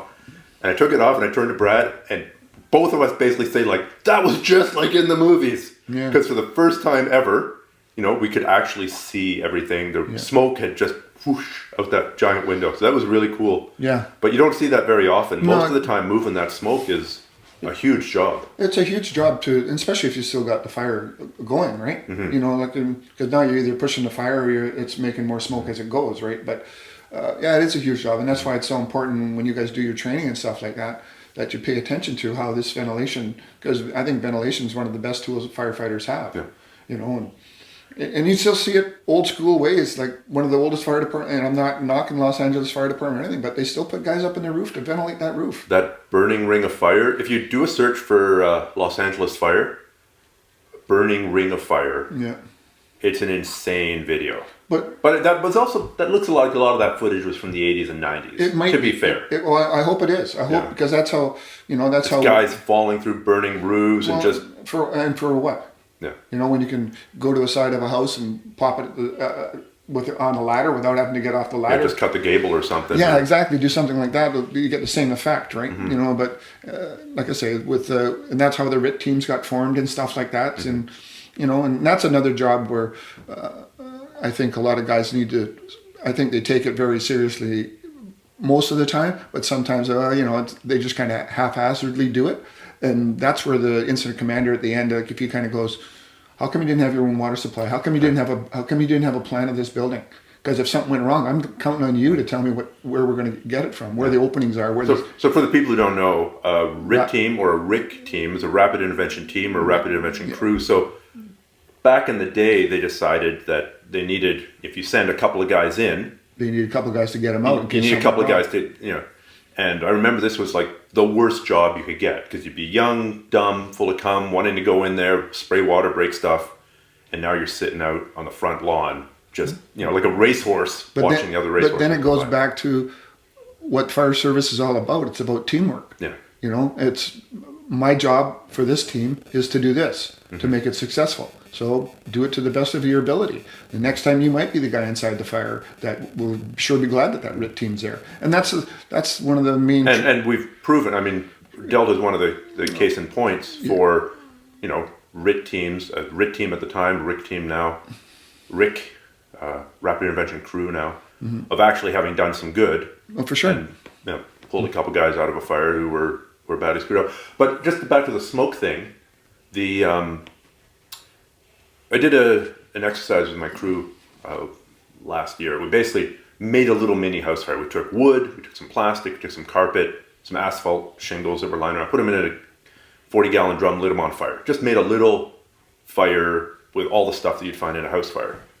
Then, because I'm a hazmat nerd, we took all the hazmat detectors, your SO2 detector, your NO2, your sulfur dioxide detector, your hydrogen cyanide detector, your CO detector, all of them. And so there's about 7 or 8 detectors, held them above the smoke, and every single one of them went off. So if you're up at toxic levels of SO2, if we went to a warehouse and we were saying, hey, there's super toxic levels of SO2 in here, sulfur dioxide, we wouldn't go in that warehouse without taking a ton of precautions. Right. We went to another warehouse or shop and there's poisonous levels of hydrogen cyanide gas in the air here. We wouldn't go in there without taking precautions. Right. Yet at a house fire, got all those things at toxic levels, plus carbon monoxide, plus the fact it can blow up, and we're just running in there without trying to clear some of that out. I don't think the days of running in there anymore. I think you evaluate what you got, and I think the first thing for most incident commanders' mind is there anybody in the house? Yes. And if there isn't anybody in the house, then okay, then whatever I have to do, I can do at a little bit more relaxed pace. Yeah. If there's somebody in the house, but it's a whole different take on big risk, big gain. Right. But risk a little to save a little, risk a lot to save a lot. So why would I put out a big risk and not wait for a couple more engine companies to get there or whatever before I send guys inside that house to what? To put out a Chesterfield? That by the time the guy gets there, if you got fire coming out of the front window anyways, it's going to be a major renovation job anyway. So and that all goes with experience with the first aid officer, and hopefully you learn that by when you were a firefighter watching your first aid officer how he operates. Because I believe how you become a good firefighter, good officer, whatever, is you take a little bit, you watch the bad captains, you watch the good captains, then you don't do what the bad captains do, and you take a little bit of what the good captains do, and then you put the Stephen Kessling stamp on it. Right? And you could have, your bugaboo might be, I want everybody to wear their uniforms all the time. I want everybody to be in turnout gear all the time. I don't want guys to wear their hat. That's just a simple thing that's what you tell your crew. I don't care what the other crew does. This is what we're doing because I got the blue shirt on today. And that goes to policies and procedures and all that other good stuff. So yeah. No, I had some of the best captains and I had some of the worst. For sure. Everybody does. Everybody does. I think one of the common denominators actually was how calm they were. The ones who showed up at a call, even if they were calm off the job, and then just absolutely lost their shit over like a hedge fire in the middle of a field. But usually that's a sign, I've learned, of the guys that have wanted to go to the slower hauls their whole life. And then all of a sudden, by whatever powers it be, they decide to go to the busiest haul. Or they get sent to the busiest haul. You bet. And now that's overwhelming. Overwhelming. And then I'm sitting there going, so what have you done? You know, ask yourself as you're a lieutenant or you're enacting, what are you doing to prepare yourself for when, you know, like the big one comes? Because I worked with a very, very good captain. His name was Bob Gillies. And I always admired the way that he fought fires and stuff like that. But very knowledgeable. Very knowledgeable. And the reason he was very knowledgeable because he was always reading. He was always trying to get better. And we, as his lieutenant, or rather, we came back from a fire, and we would, while everybody else was in the rack sleeping, we'd critique the fire for what we wanted to talk about when we critiqued the fire the next night. And we weren't afraid to say to our crews, or you know, I didn't do a very good job there of maintaining the status board, but this is what I'll do next time. And then you go around and talk to everybody, and you know, you got to throw yourself under the bus too. Well, if it warrants it. Yeah. I mean, you know, you just because you're the captain doesn't mean you're not going to make mistakes. And there's not a fire that you go to till the day that you retire that when you walk away from there, you never ace it. You're always going, I could have done this better. I could have done this better. Could have directed this guy a little bit better. Could have done this. No such thing as a perfect fight. No, ever. And as long as you kind of got that little bit of humble pie in you going, because the guys will make you look good, right? If you've trained them right, and you know, and because I think most guys, I don't know, I could, maybe I'm wrong, but I think most guys want, when they come to work, to have a couple of training sessions, whether it's incident command or go through ventilation or SCOT practices or anything, just so that, because a lot of times when you went through your fire officer 1 course, sure, there's a lot of stuff that you already knew, but there's a lot of stuff you're kind of going, oh, I remember that now. Oh, I remember that now. Oh, that's good. And that's why when I was in the training office, that's why I wanted to get to the point, like when we had those training blocks, that we did the battalion chiefs and acting battalions, then we did the captains and lieutenants, and then we did the actings, and now that I hear that they're actually doing the firefighters, and that way it's everybody understand. Is on the same page. Exactly. Yeah, because it sounds like you were saying back in the day, it was very largely personality driven. This captain would always do this, this other captain would always do that. Both of them show up at the same fire, and they're doing 2 totally different things. Well, either one might work, but they won't work together. In our day, it would never work now. You would never, the captain, it just wouldn't happen. It's just the personalities have changed and people's mindsets have changed. It wouldn't be, we're watching what I want to watch on TV. We're not going to do it. We're going to train what I wanted to train. And the only driver that's going to drive in me is this guy. Nobody else gets to drive, blah, blah, blah, blah, blah, blah, blah, all the way down the line. We used to sit there and just kind of eat it, you know, because you kind of sit there kind of go, well, I guess that's, when you first get on in 77, 78, you kind of go, I guess that's the way things are, you know, and then you're a little bit more militaristic. Big time. Like one story I'll tell you real quick is that I was a lieutenant for this one captain who I admired. I always thought he was a good captain. So, and that's when we just moved into the new Hall 1. So the lieutenant actually had his own bedroom and the captain had his own bedroom and the guy slept in the dorm. Well, it came in as a MESA call. So that's a medical call? Yeah, a medical call. So captain, we both get up, gets the address. He's sitting on the truck. And I know this guy, and he's locked. He's nobody else is showing up. Nobody else is showing up. So they slept through the call. Well, they didn't get up. I wouldn't say they slept through the call. They didn't get up for some whatever reason there has. So anyways, long story short, he walks in there, and this was in Hall 1, and he boots that door and actually breaks the door jamb on the door. I got a goddamn crew or not? So all these guys, these guys scramble from a would-be grave and they come flying on the truck. They come back within 20 minutes, 15 minutes. I'm writing the report up and he comes in to see me and I look at him and then all of these guys are walking down the hallway and he kind of sticks his head out the door and goes, "Where are you guys going?" "Oh, we're going back to bed." "No, you're not." And they're all kind of looking at him and goes, "You can't get up, you don't go to bed." So this is about 2:45 in the morning. So we stayed up, all of us, the whole 7 of us, stayed up all night sitting around the table at Hall 1. And then at 7 o'clock before the on-duty shift came on, he just said to us, and he kind of sitting there smoking on his pipe, and he kind of goes, "And just so we're real clear here, fellas," he says, get a good day's sleep, because we're not going to bed tonight either." And so that next night... He must have been pissed. He was locked. So we stayed up all through the night again, and he stayed up there with us, BS and telling our stories like we usually do and all that other good stuff. And then I remember we're walking across in the morning, me and him are walking across the tarmac, going to our trucks, our shift was over. And he put his arm around my shoulder and he goes, KJ, he said, you think the boys got the message? And I go, yeah, they got the message loud and clear. And that never happened again. Yeah. But, try and pull that off in this day and age. Guys, they would go, there'd be, I think. There'd be a mutiny. Well, but at the end of the day, as long as he could justify it, I don't care whether you mutiny or not, there's the door. And that's where who you give a lot of power to the captains, he's got to have the backing from the battalion chief. Right. Here's what I'm doing and here's what I'm going to do, so I need your backing, right? Right. And if it works out, it works out. Because I had one guy in Hall 6 who was a bit of a troublemaker and everybody else was complaining about him. So, and what he liked to do, he liked to cook up and work out, right? And that's basically all he wanted to do. So I pulled the other two guys out in the base and said, here's what we're going to do to correct this guy. I said, but you guys have to be on board with this, because if you're not, you can't go out there and go, oh, KJ's being a prick. We're not going to be doing any of that for a couple of shifts. And guess what?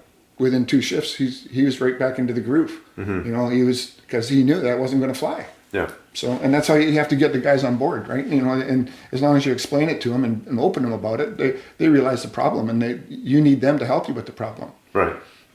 Well, I mean, it takes us back to your crew being your biggest asset. Oh, without a doubt. Without a doubt. And showing up there and just having that relief that, oh, well, this guy was a sprinkler fitter in his previous life. All that stuff, yeah. I mean, my background coming from having a bloody university degree, I didn't actually think would be that useful, right? I had got a master's, but you know what? A bachelor's of science and a master's of biology. But now along comes hazmat. Right up your alley. And it means that, it actually doesn't help that much. It just means I'm not afraid of a chemical name. Yeah, but don't hide your light underneath a flower basket here. I'm here to tell everybody who's listening, if it wasn't for you, our hazmat program would be probably about 1/3 of what it is right now.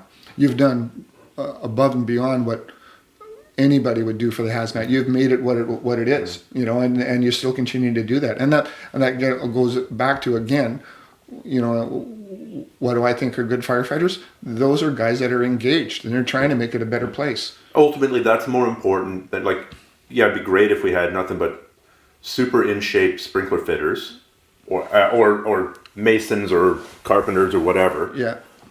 But ultimately, if they're I'd far rather work with stupid than lazy. Lazy drives me crazy. Well, and so if you're engaged, then you're not lazy.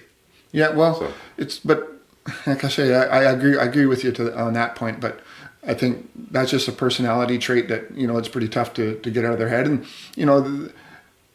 I've seen it with rookies too, it's easier, they don't want to be the first guy to go through a drill. It's if you're the 10th guy going through the drill, you see the mistakes that everybody else makes. Right. I'd much rather have the guy, I'll go first, and then make all the mistakes, but he's learning. Yeah. All those mistakes he'll make, he'll never make again. Yeah, exactly. And those are the kind of guys that I always kind of admired. And like I say, I've taught all different type of different guys, and I get my biggest thing that I always didn't like about myself when I was in the training office is I'd get emotional, and I always tried to correct that. But I realized a long time ago that's just who I am. That's who you are. Yeah, and I can't change it as much as I know it made some guys uncomfortable.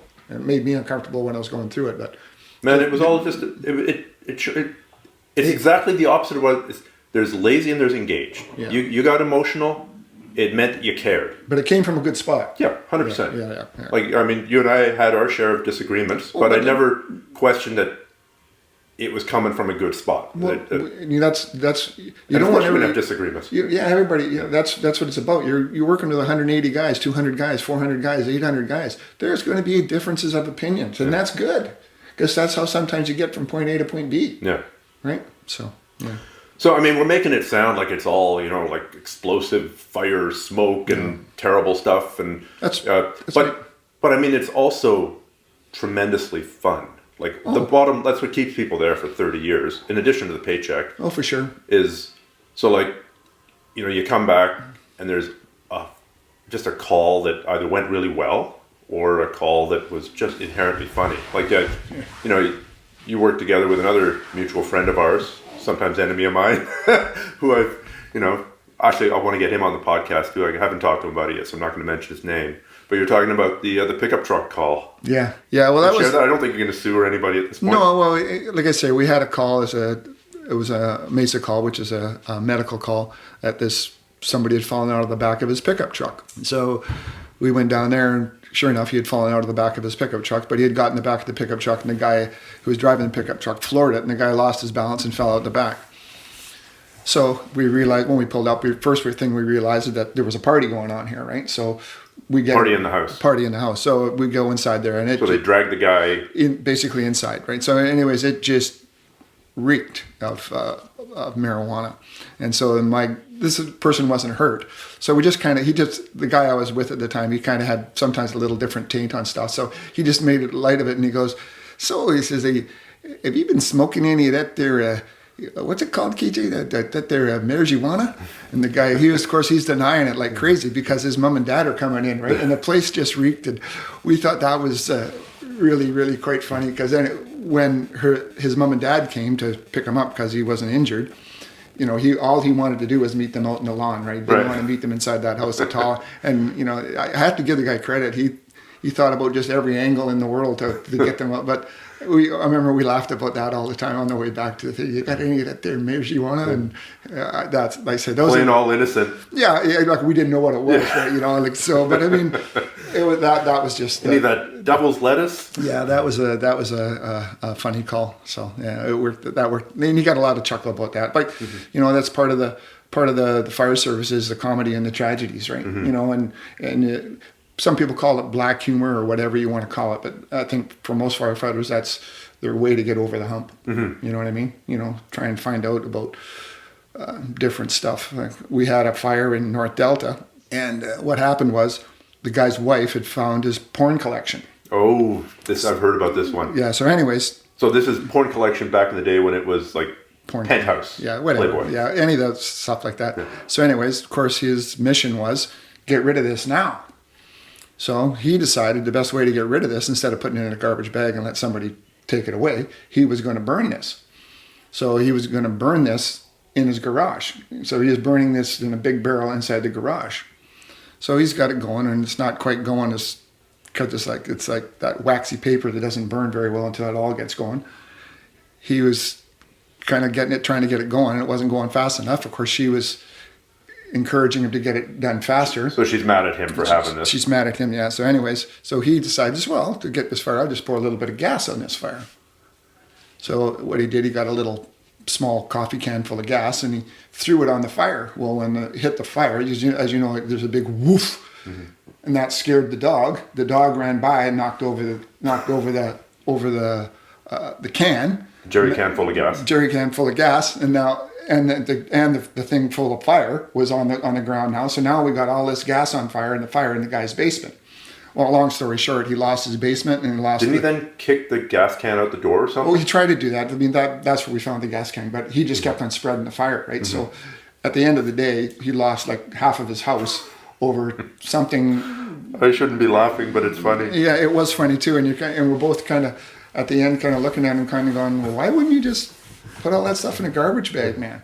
And you're kind of going, that would have been the simplest thing to do. But, people... So much easier now with deleting your browser history. It very rarely burns your house down. Well, yeah, exactly. Well, we talked about that earlier. It's fire services, maybe 15, 20% fire calls. The rest is MESA calls, hazmat calls, medical calls, all that other, doesn't matter what it is. You're going to a horse in a ditch, whatever. So if somebody's thinking about becoming a firefighter, like maybe they're listening to this podcast, maybe they want to do it. Like, what would be a good way of deciding whether or not you should spend all this time, energy, effort to go down this road? Well, let's not talk about what you need to do. We'll talk about that next. But what would be a good way to figure out whether or not it would work for you? I think the biggest thing you have to ask yourself is, do you like helping people? Do you have compassion? Do you have apathy for what these people are going through? If you don't, then I believe after 4 or 5 years on the job of doing this continually, you'll not only shut down, you just won't. You'll be one of those guys who wants to go to a call and get away as quick as possible. And I think that's what most firefighters that I know, anyways, they'll take the extra time. It's, if you don't have another call, you'll spend the time with the wife until their family gets there, and just to kind of make it easier for them. Or they go out of their way. Is there anybody we can phone? Come and sit in our truck and stay warm until your dad gets here, or something like that. That's what firefighters do, and that's what I think they should do, anyways. And if you don't have that desire to do that or want to do that, I think that would be the first step, is to find if you're willing to do that, right? And do you like the constant training? And do you, take a look? Do you like working shift work? If you've never worked shift work before. So working days and I'm working nights. Yeah, well, and you're going to miss out, especially as a junior firefighter, you're going to miss out on a lot of family times. I mean, when I was a junior firefighter, there was a lot of Christmases where I'm there and they're here. And you don't get those moments back. But that's, and like I said, you have to weigh it all out before you go in, or what the pros and cons of doing this is. But the thing that, and some of the questions, one of the questions they might ask you in the interview room is, what's the downside about being a firefighter? And a lot of people, a lot of candidates kind of go, well, seeing kids in car accidents and stuff like that. And I kind of go, which is true, but yeah, exactly. There's a big but there. Yeah. And I said, okay. And then I would always go, okay, well, a couple kids in car accidents, or if I'm born and raised in Delta or Richmond, seeing some of my friends get hurt. And I go, okay, but that's all possible. That's all stuff that you do every day. And then, so basically at the end of it, I'll break it down for you. I would just say to them, how about leaving with 4 and coming back with 3?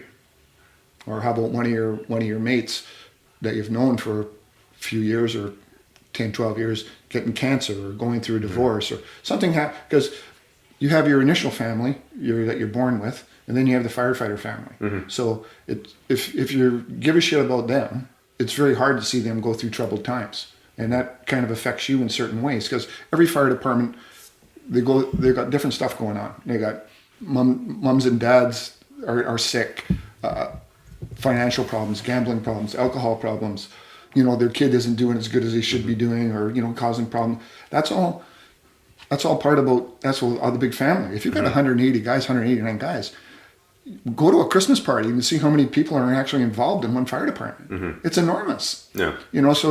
So I always say something bad happening to your workmate, right? And not saying any names, Delta's going through that right now, and and that's tough. Yeah. That's tough, because you sit there and go, man, that's. On the other hand, you do see how everyone bands together, and that's kind of it's the worst of times, but the best of times. But the best of times. Maybe not the best of times, but the best of effort. But the thing is, that's the thing about the job that's so special, is that sort of camaraderie and stuff like that.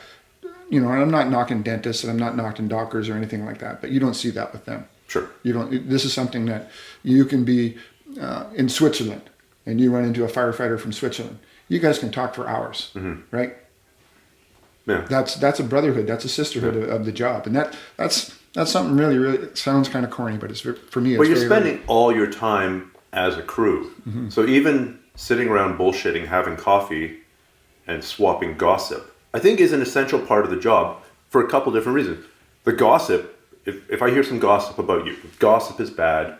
Well, yeah, no. If I hear some gossip about you that you're going through, I don't know, trouble with your kid, and you were up all night at the hospital, and then you come and work on my crew, I can factor that in to, like, how are we going to take care of you? What are you going to be good at?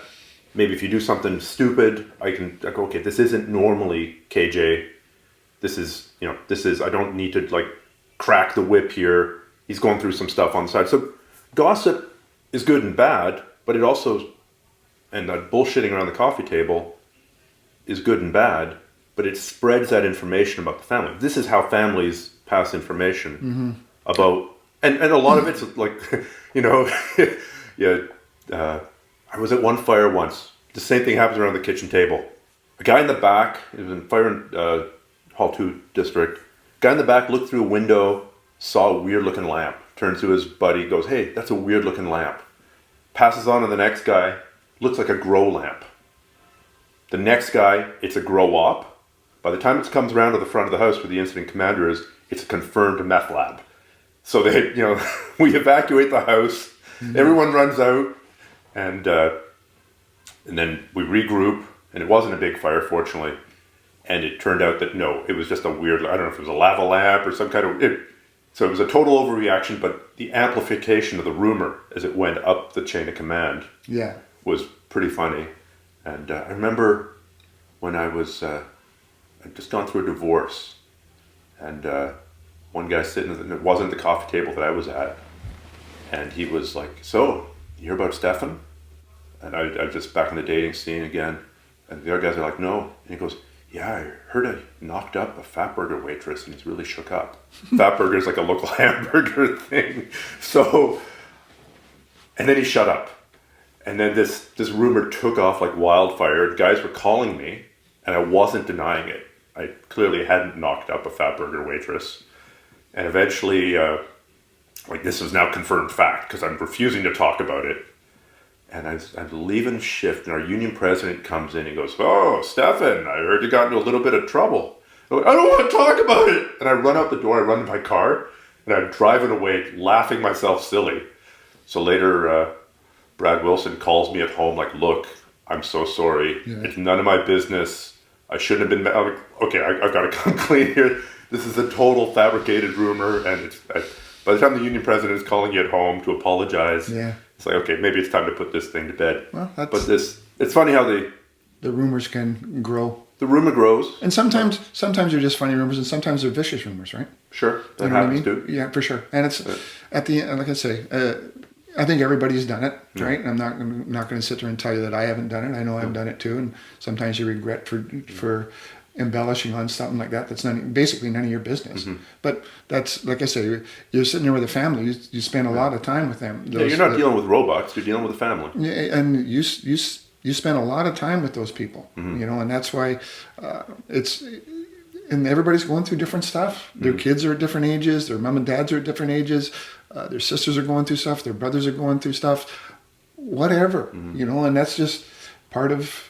And then you go to the bigger departments like Vancouver, that's got 812 guys. Well, you figure what's going on there. Or bloody New York with more than 10,000 guys. Well, there you go. There's a gazillion things going on, and that's why all those, when we got on, there was no such thing as CIS. Critical incident stress. Critical incident stress. There was none of that stuff. When we first had that, the exact words out of my captain was, "You mean I got to come in my day is off because some wimp can't handle it?" Mm-hmm. And I kind of go, "No, I don't think that's the intent." Mm-hmm. Right? And now you've seen over the last 10, 12 years, guys are, committing suicide over PSD and stuff like that. So it's out there. And that's another thing that a lot of people that's really coming up to light now, is that this is sort of the baggage you carry from being a firefighter. Because sometimes, like we talked about earlier, you don't save that person, and that eats you up. Like, how come I didn't save that person? How come I saved this person? Yeah. And how come? And that kind of wears on you. But now, you young guys, or the new fire departments. Well, call me a young guy again. I really like it. Okay, but with the fire chiefs of the day, I've recognized that that's a problem. Yeah. So they make those things available for you. And that was one of the things that I thought I was very surprised when there was a posting out about a week ago, doesn't matter which department it was in, and they had this available for people to take, and then they had to cancel it because there's nobody wanted to take it. Mm-hmm. I kind of going, no, you guys should. That's for you. That's and we just talked about that earlier. So Joe comes in, and Joe's usually a kind of happy-go-lucky kind of guy, and all of a sudden he's over in a corner, and for a couple, 2 or 3 days, he's not saying nothing to anybody or anybody else.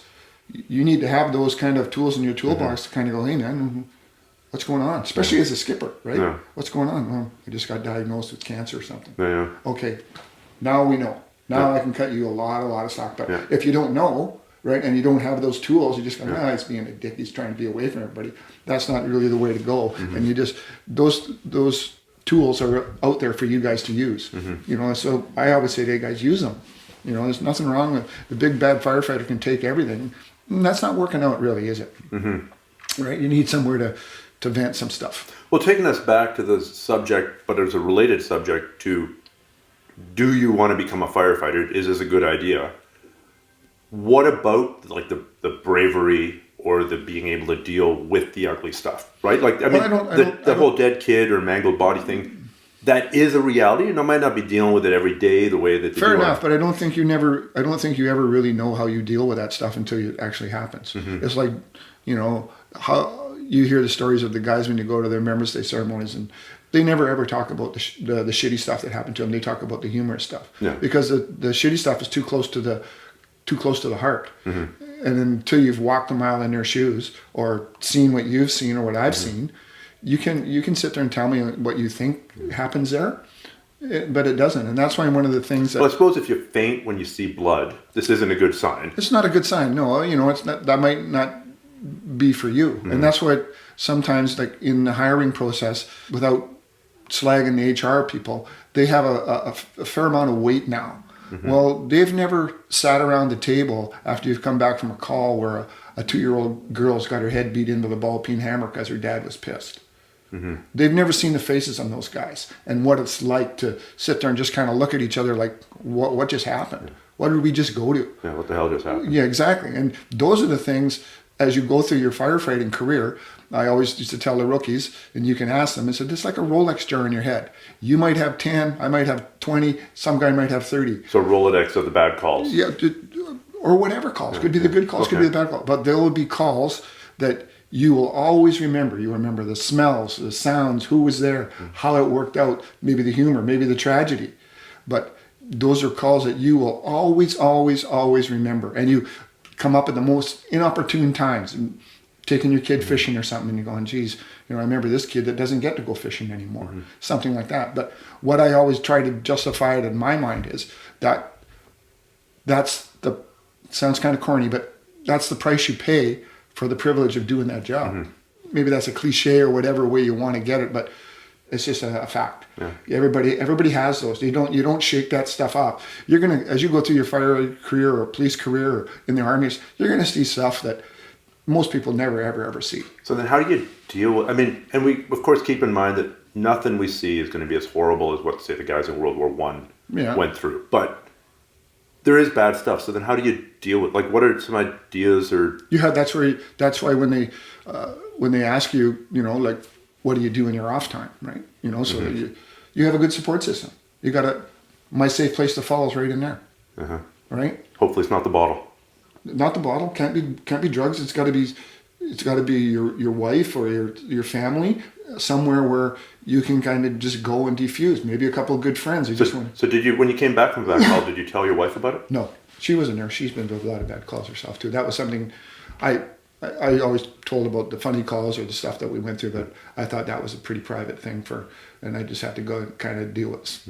Sometimes she knew I was pretty upset, but as a general rule, and kind of go through it, right? Because, I've had guys say to me, well, occasionally, what would be a good side job for me? And I think I've said to most guys, why don't you keep your marriage together? Yeah, it's certainly financially pretty beneficial. But it's not only that, but after you've gone through your career as a fire service guy, a fire guy, or whatever you want to call him, at the end of the day, the person that's been there through it all with you is still here. That's pretty neat. Yeah, you were in for 34 years. That's 3 kids, all the other stuff that goes with it, and we're still standing. So, that's for me, that's pretty special. Yeah. Yeah. I think my philosophy was I did share some of the bad calls. I wouldn't go into the graphic detail, but just I figured that, like, if I'm clearly upset, probably better, and I don't know if it was the right decision or worst decision, just to say, like, okay, I'm really not myself today, and here's why. Yeah, well, that different strokes for different folks. Whatever works for you, right?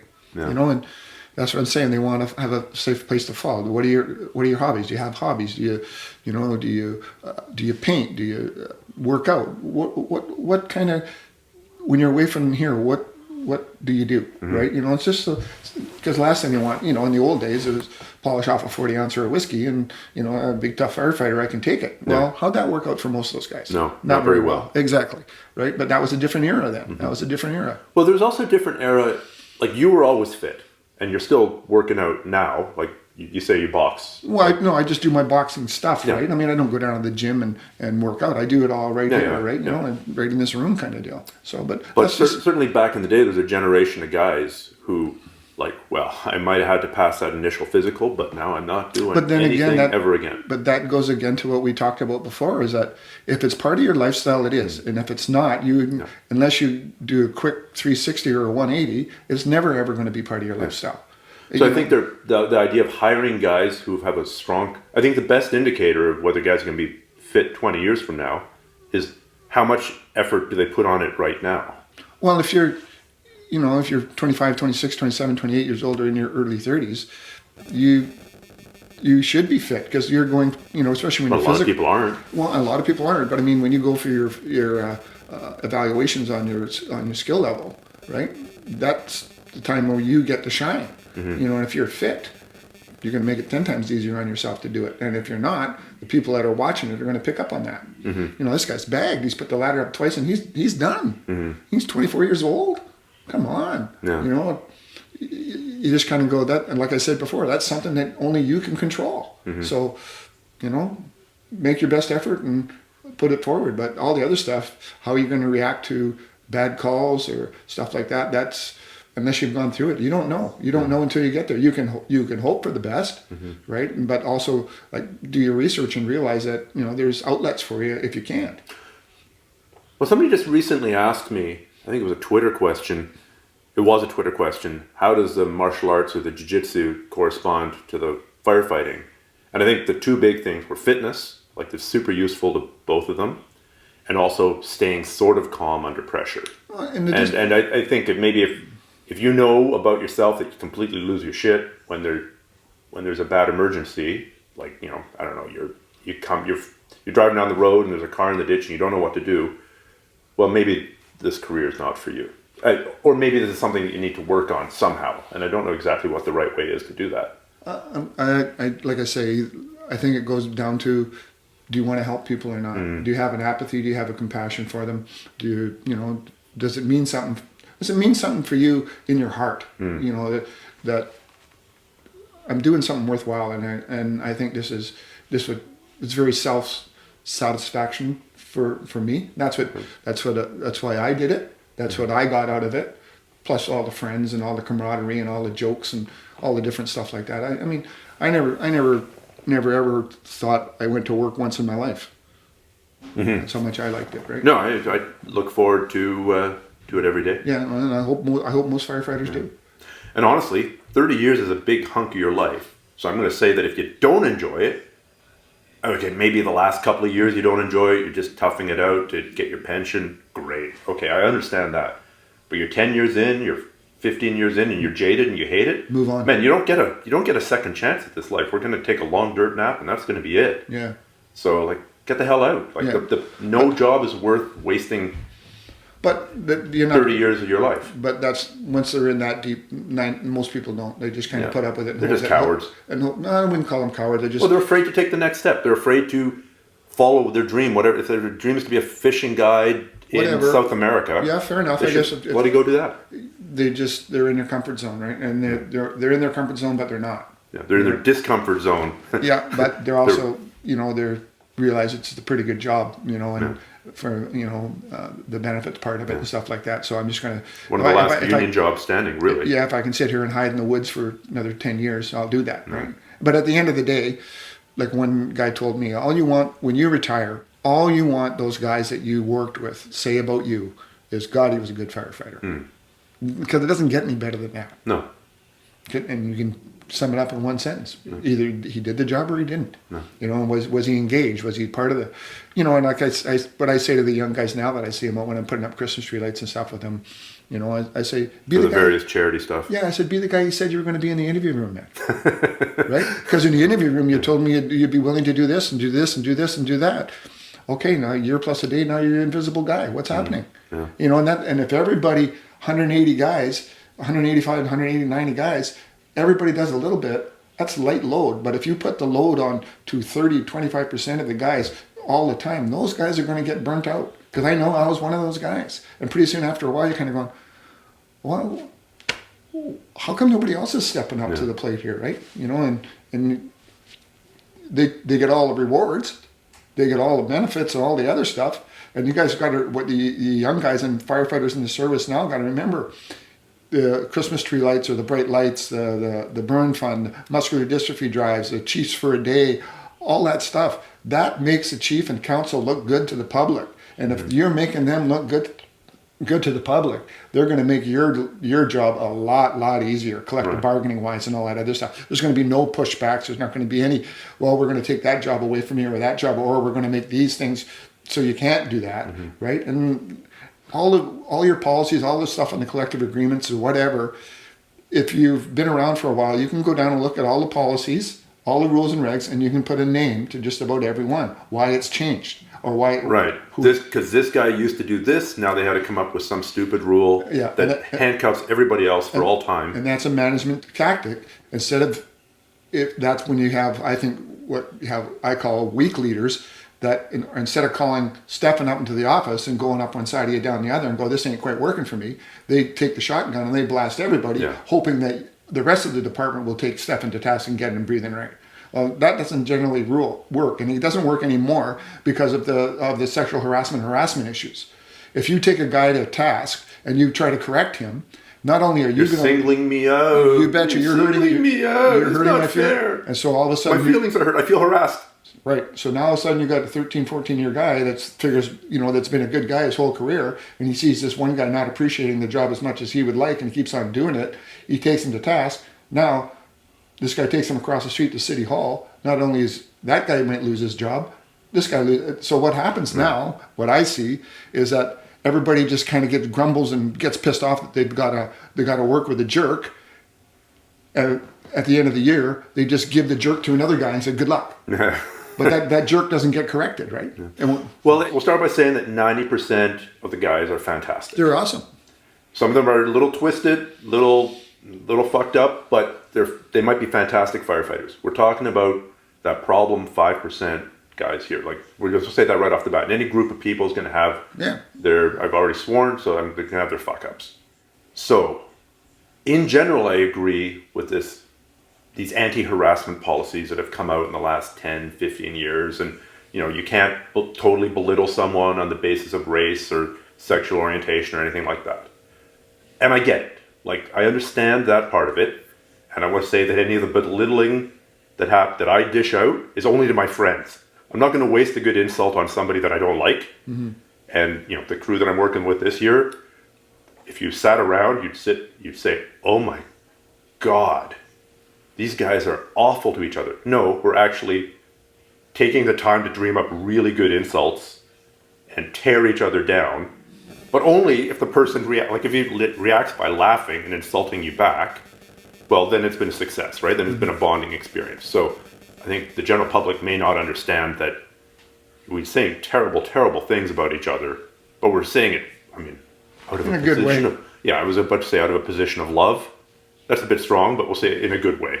It's just the humor we have. Yeah, right? Exactly. That was black humor again. I'm part German, and the sexually related things that I get accused of on a day-to-day basis is pretty spectacular, really. It way outstrips anything I've ever done in the bedroom or in the garage or in the plastic-lined playroom. But like I say, it's just that's just the way we kind of just kibitz with each other. Like you say, but at the same time, by cracking down on this harassment thing, we end up with somebody who shouldn't be on the job, doesn't pull his weight, is a net detriment to the department, net detriment to the city, and we're like a body without an immune system.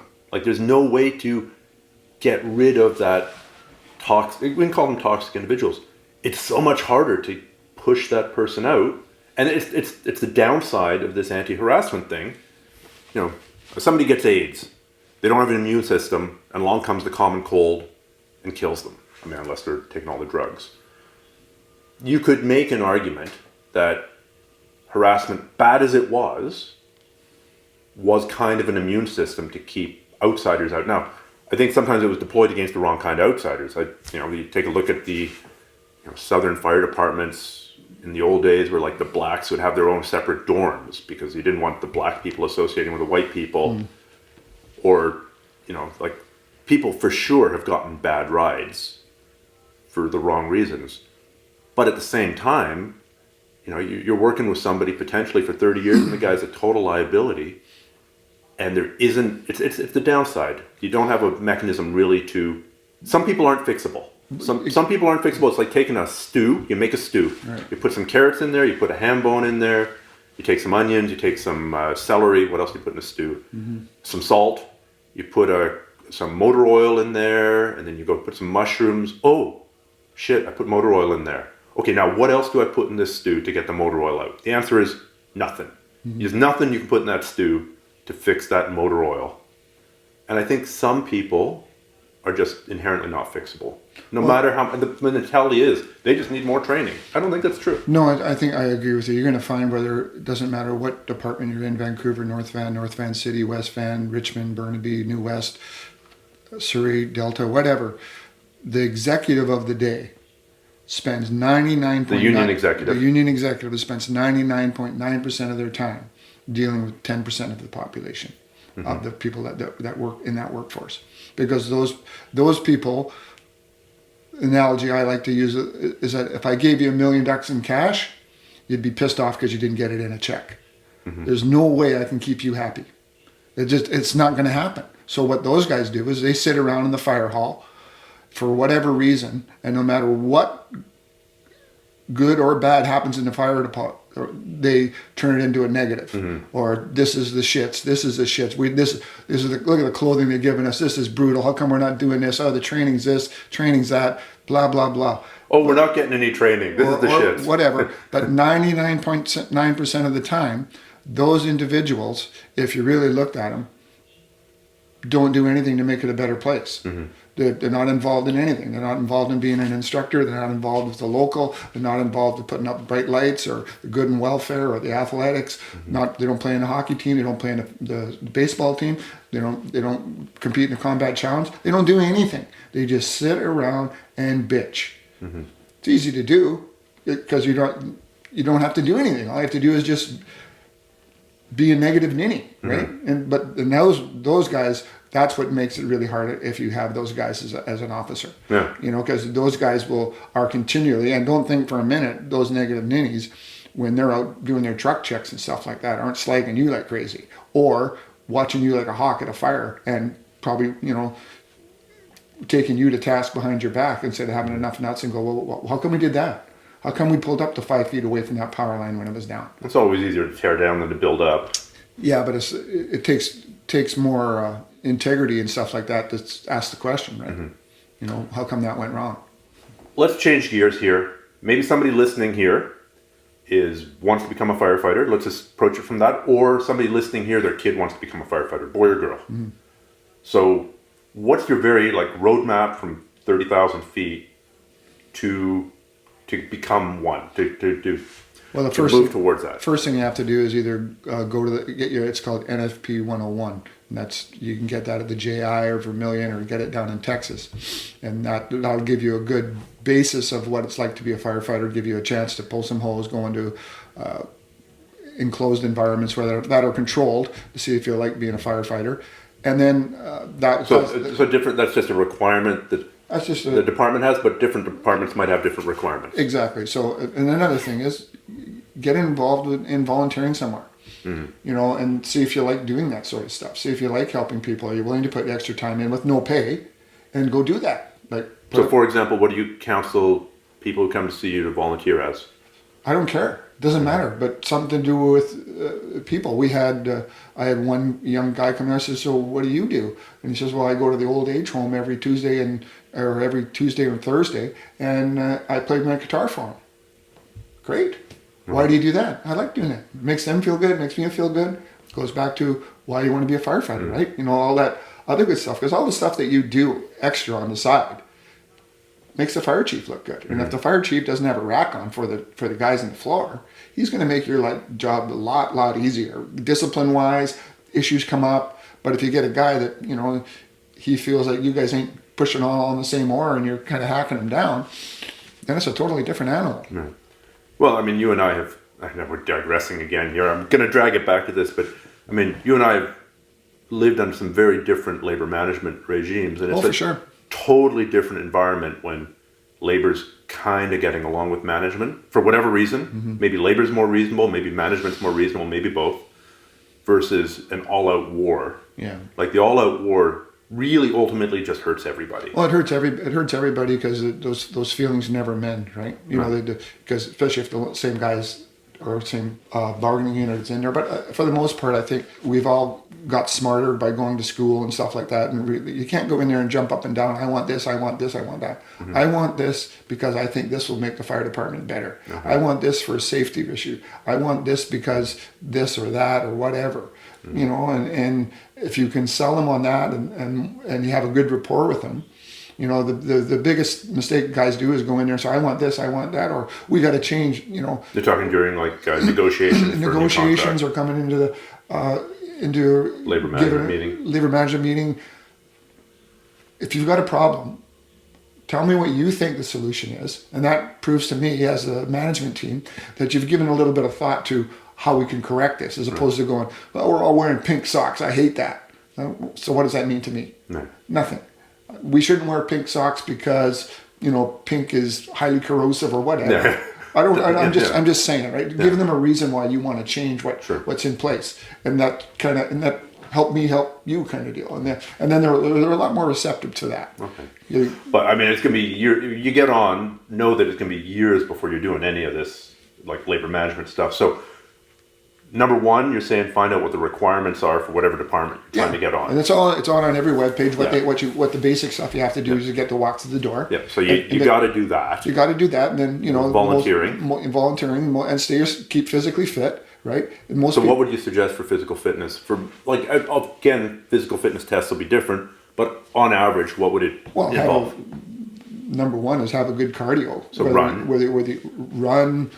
Ride a bike, swim, whatever. It doesn't matter. Whatever you like doing that's going to get you to where you need to get to.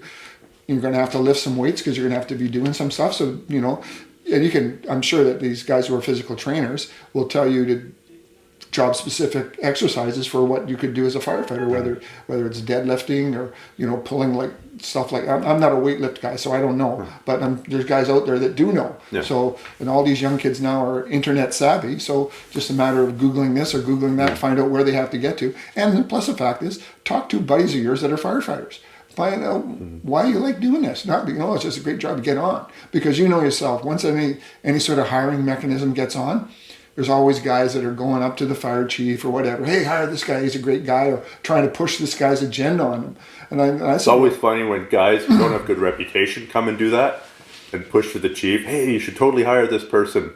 And the chief goes, thank you so much for telling me, because now I know absolutely not to hire you because your reputation is shit. Well, That's hilarious. I think you probably hit the nail pretty well right on the head there, because you're sitting there going, really? Okay, and like I say... The person might actually be a good person. Well, the problem is, though, too, is that if you come and endorse somebody, right, and you endorse him left, right, and center, and he turns out to be a goof, now Wolfgang, 10, 12 years down the road, decides he wants to be a firefighter, you're selling the job, how far do you think your endorsement's going to go for your kid now? Yeah. So what I say to guys, be very careful who you endorse. Yeah. The only guy I ever went to the fire chief on was Mark McQueen. And I knew Mark since we were in grade 3. Right. And I think it's fair to say he turned out to be a pretty decent firefighter. Rock solid guy and a real good friend. And the way I did it was I made an appointment with the secretary. Ken Johnson wants to see Chief Tapio. And he said, what time would you like to come in? What do you want to talk about? I said, just a 5-minute little blurb. I walked in there and I said, Chief, I said, thanks for giving me 5 minutes of your time. I said, I've never done this before, but we got a guy in the mix right now that I grew up with from grade 3, went to school with him, chummed around with him, played soccer with him. One of my best friends. I said he'd be an awesome fit in this fire department. And I just thought I'd like to tell you that. Mm-hmm. And he goes, well, Mr. Johnson, you've never come up here and said that before, so I'll take that for what it's worth. Thanks very much for your time. And I said, thanks for listening. And I walked away, and then next thing you know, McQueen's walking through hall 3. Mm-hmm. So, I'm not saying I got him the job or anything, but... Sure didn't hurt. Well, I don't think it did, because I don't think I was a flake, so... But at the same time, just be careful who you endorse. Don't do it because he's a buddy of yours, and you don't want to be a prick. Mm-hmm. He's going to have all the guys that I trained, even the guys that didn't turn out too good. It'll be Joe Blow / KJ. Right. Like they're going, you got, and so they got your name on it when you train them, and that was sometimes a little disappointing. You kind of sit there and go, geez, I don't. You can only work with the material you're given. Yeah, boss. but you kind of sit there and go, how did I?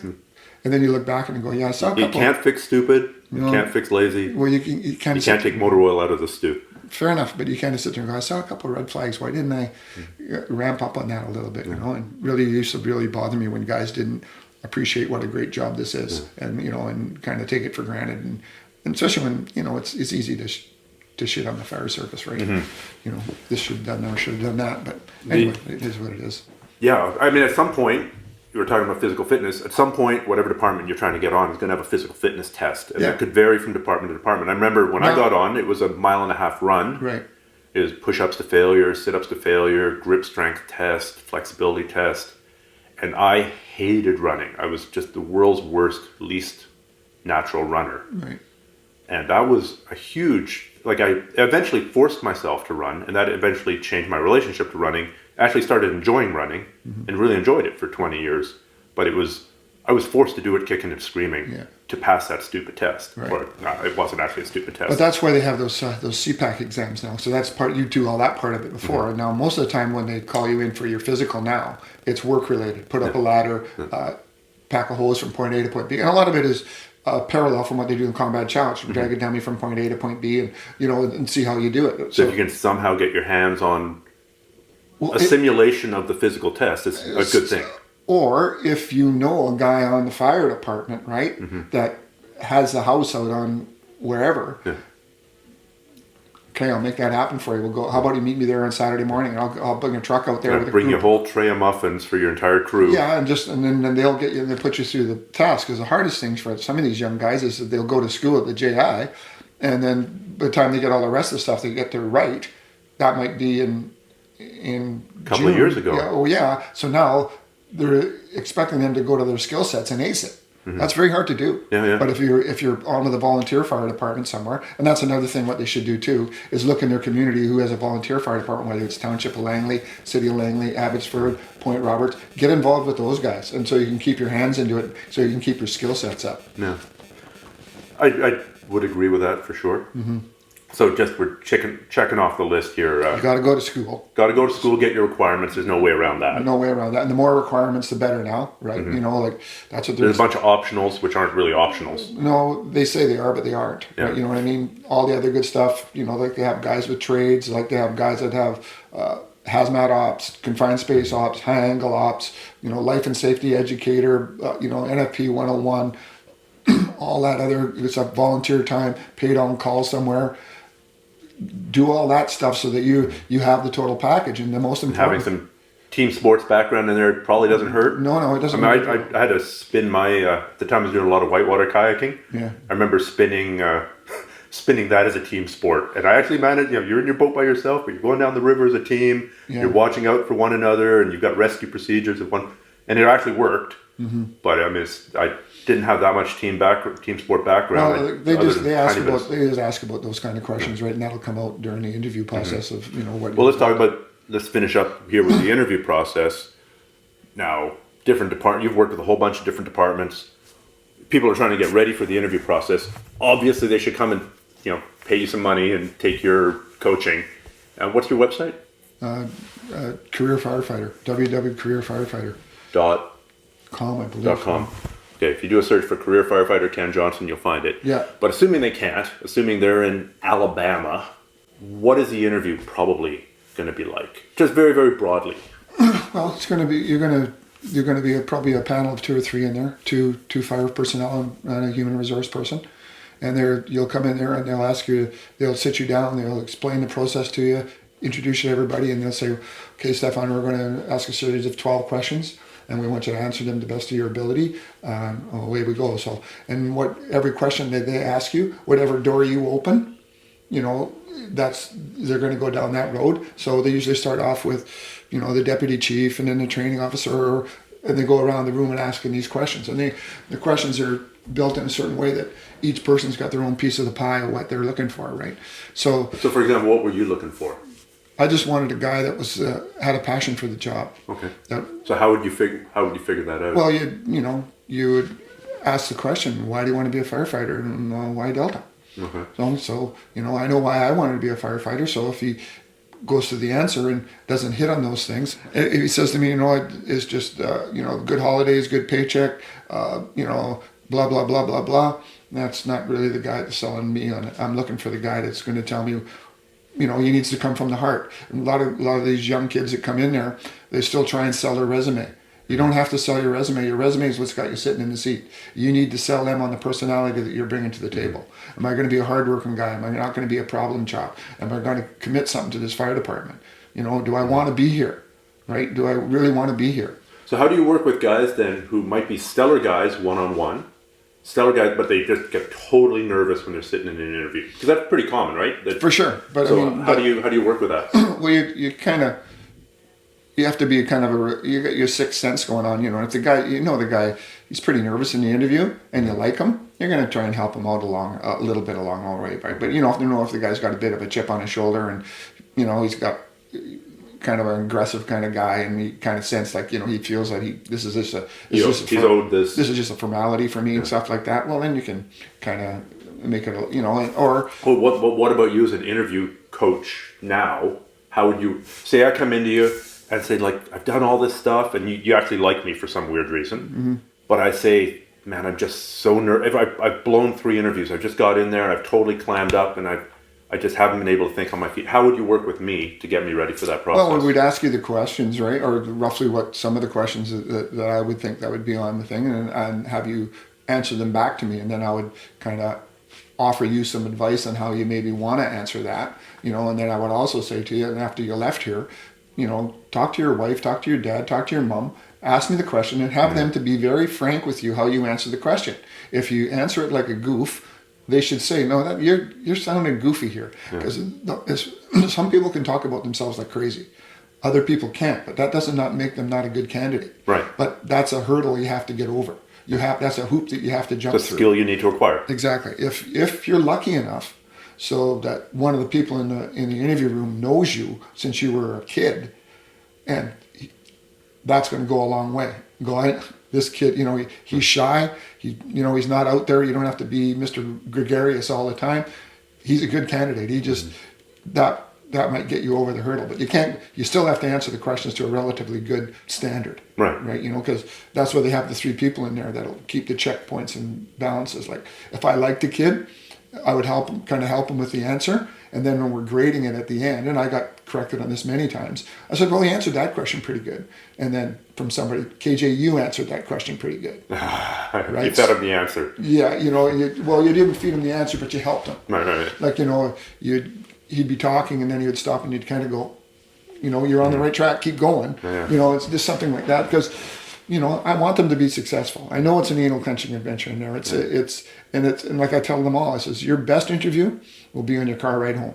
Everybody's is. And it is. Damn, I should have said this. You betcha. And everybody does it. Doesn't matter what interview you go for. It's you always go, geez, why didn't I say that? How come I didn't say this? And that's, you go through all this stuff in your mind, what you want to say. But when you get in there, the questions, they ask you one question, that one question turns into 3. Like, they'll ask you a question, so have you done any hall visits? And you go, yes. So what's the next question out of mind? Who did you see? Yeah, exactly. Right? Okay, or do you know anybody in the fire department? Yeah. Who do you know? Yeah. But if you don't bring that up, I don't ask that, right? Yeah. But as soon as you open that door, I know this guy and this guy. I know both those guys are problem children. I'm kind of going, yikes. Yeah. So if I know that, then I can actually leave a door there for you to open. Like well, what did you do for a job? Well, I did this and this and this. Well, and then wait for that door to. Yeah, but they usually phrase it in a different way. What have you done to get you to this point, right? So then you talk about your education, and I'd be surprised how many guys when they talk, they actually leave out their fire education. They talk, I went to Westridge Elementary School, Kensington Junior High, Burnaby North Senior High, and then I went to BCIT for 4 years, and now here I am.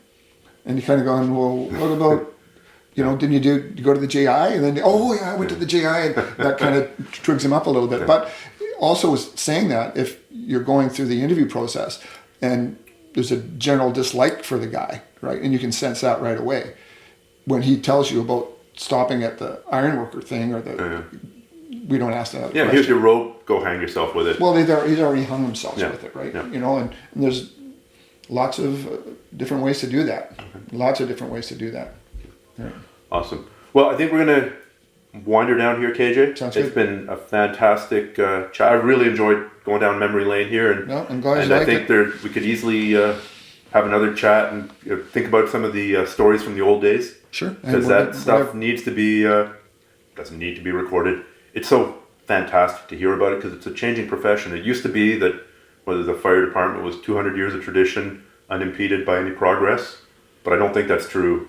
No, I ultimately. think you guys. I think the new generation now are they're more cognizant of the safety factors, and you know, and they're more in tune with their needs. You know what I mean, as opposed to, you know, they're a team player. A lot of them are. They're all still team players, but they also know, okay, you know, this what he did there wasn't right, and why are we doing that, right? You know, and in my day that was unheard of. Yeah. You never ever question. Like when I got on, you didn't have your holiday picks like you guys got now. It was just the senior captain picked all his picks and passed the sheet to the next guy, you know. And it was So top down all the way. different, you know. There was no No democracy at all. well, there's no, you know, what do you want to eat? What do you And guys want to eat? yeah. No, here's what we're cooking. Here's what I want. And you got it.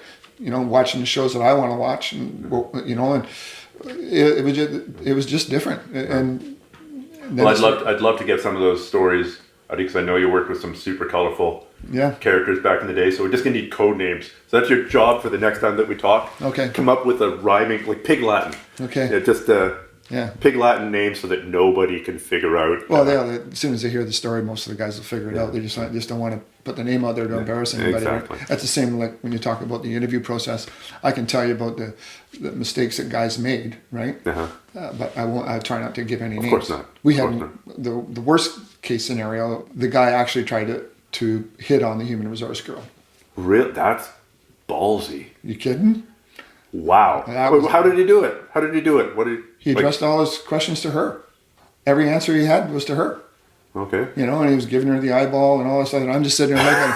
I'm just kind of sitting there watching. I'm chopped liver. I'm- You well, wanted I some didn't- love too. At that point, I didn't care because like at one point, like she usually sat 2 chairs away from me. By the time the interview was over, she was right on my lap because that's how uncomfortable she was. So you know, he did. Okay, well that's your big tip if you've listened to this entire interview. Don't hit on the HR girl Well, but you kind of go, well, what is that? or the HR guy. What exactly going through your mind, right? You know, it's unreal. And plus, what I tell a lot of these young guys is, don't listen to what your mates are telling you because sometimes it's a competition. They don't have your best interest at heart. Quick story: one guy came into the Delta interview and he wasn't wearing a suit and tie. So we thought that was kind of strange. The first time in 8-9 years that we ever seen that, right? So I had the privilege of walking him out to the door. He interviewed very well, and he's on the job today, but I won't tell you his name. So he interviewed very well, and so I asked him at the time. I said, "Why didn't you wear a suit?" And he goes, "Well, I was told it was casual." And I go, "Well, who would tell you it was casual?" He says, "Well, you saw my buddy at 8:30 this morning." Oh no. And I looked at him and I kind of go, "Well, I'm here to tell you, mate, your buddy was wearing a suit." It was like I hit him right in between the horns with a hammer, right? Uh-huh. And so, of course, you come back and tell that story to the human resource person. All right, let's just upgrade this rating a little bit and downgrade this other guy. Yeah, he's gone.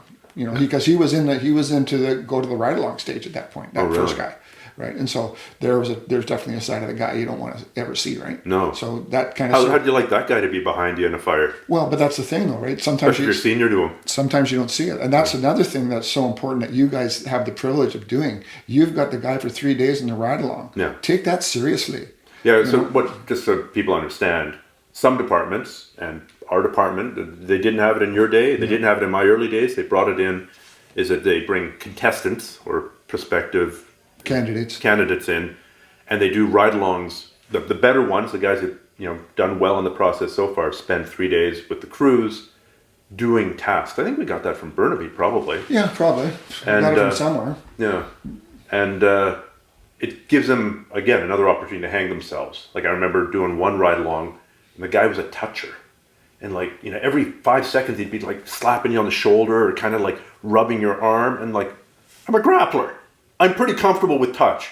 Stop fucking touching me. Yeah. Like we're not buds. We're not wrestling. The touch doesn't bother me. The fact that you don't know that this is inappropriate bothers me. So we turf him pretty quick. Well, and the luxury that you guys sometimes it loses on you guys is that you've got a fire chief in your department who doesn't matter which fire chief it is, that's willing to take your recommendations on who he hires. Yeah. So you actually have some say in who's sitting beside you. Yeah. If you put on that thing, do not hire, I would guarantee you 99% of the time that guy doesn't get hired. Yeah. Because if he does go ahead and get hired, the rumor mill goes again. What are we doing this for? Yeah, exactly. You know, but it's a heck of an opportunity for you guys if you take it seriously, and that means ask the guy the questions. You know, get to know the guy, because you now it's an 8.5 hour interview, not an hour and a half. Yeah. Right. And find out about him. You know. Is he willing to do all, you know, it doesn't matter, well, he doesn't know how to catch a hydrant. I don't care about that. I can teach him that. Can he be taught? Is he trying? Yeah. Is he trying? Does he seem like he's got a good personality? Does it seem like, you know, he's a decent guy? You know, does he have a brother and sister, mom and dad? Is he married? Got kids? Whatever. You can find out all that information, right? And what I always do at the end of it, for me, just so that nobody would be like a parrot, like, you know, if three guys go, oh, he was great, and you thought he was a jerk, well, I don't want to be the guy that stewards him. Oh, he's great. So what I would do is I'd get the copy of the original sheet. Now it would be my copy, but I'd print out 7 or 6 or how many were on my crew. I'd get all you guys to fill it out individually, and then we'd go around the table. And that way you'd have, if you didn't like the guy for whatever reason, oh, he's a racist or he's whatever, that needs to be stepped up. You need to stand up and be counted on those situations, not be the fly on the wall and then sit there and go, I knew that guy was a jerk. No, you didn't. You never said anything like that, right? Because when I was on the executive, I had a guy tell me, well, I told that, you know, I put on there, do not hire. Of course, vice president, where you go, running in the chief's office, what's going on here, chief, blah, blah, blah, blah, blah.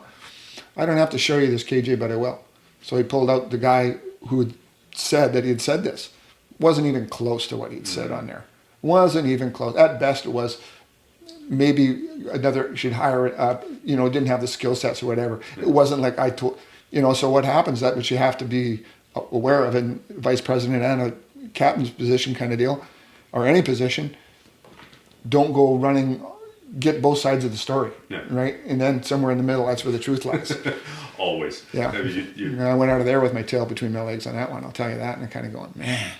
Going up there armed ready for war, and well, you're kind of going up there just like we said, you know. I mean, if put do not hire, that's what he told me in big red letters across the thing. Then what do you got us doing this for if you're not going to listen to us? If we're that adamant about do not hire this guy, you can come back next year. Because some guys, you know, come back 2 or 3 years in a row with the same department. And after a while, they kind of go... In the different application processes. Yeah, and sometimes after a while, they just go, okay, you're not, you know, thanks for coming here anymore. You know, we're not interested in you for some whatever. But that doesn't mean, because Delta doesn't want you, that some other department doesn't want you. Because, you know, Vancouver... Some lesser or inferior or much less discriminating... I wouldn't say that. That will only hire the likes of you and I. Yeah. Creme de la creme de la creme. The best of the best of the best. You did take a couple shots to the head, eh? Well, on that note, I think we're going to put this thing to bed. Thanks so much to everyone for listening, and thanks so much to you for your time. It was my pleasure. Joining us here today. Good to see you again. Podcast listeners, if you're listening, there's a good chance that you're into Brazilian Jiu-Jitsu. I hope that you are. It's the best martial art out there. But nevertheless, if you do Jiu-Jitsu, if you do grappling, if you do MMA, I've got a book out there. It's called A Roadmap to BJJ, and it covers the fundamentals of Brazilian Jiu-Jitsu. It covers the techniques and the positions. It's got checklists. It's a super useful resource, and it's completely free. If you go to grapplearts.com/book, you can download it. It's also on Amazon Kindle where you can buy it if you want to go that way, but I'm going to suggest the free route, which is grapplearts.com/book. Check it out. I get feedback almost every day from people who found this super useful in finally getting through and understanding the ground game, and it finally making sense for them, and it finally not being so intimidating anymore. Check it out. I think you'll find it really useful too.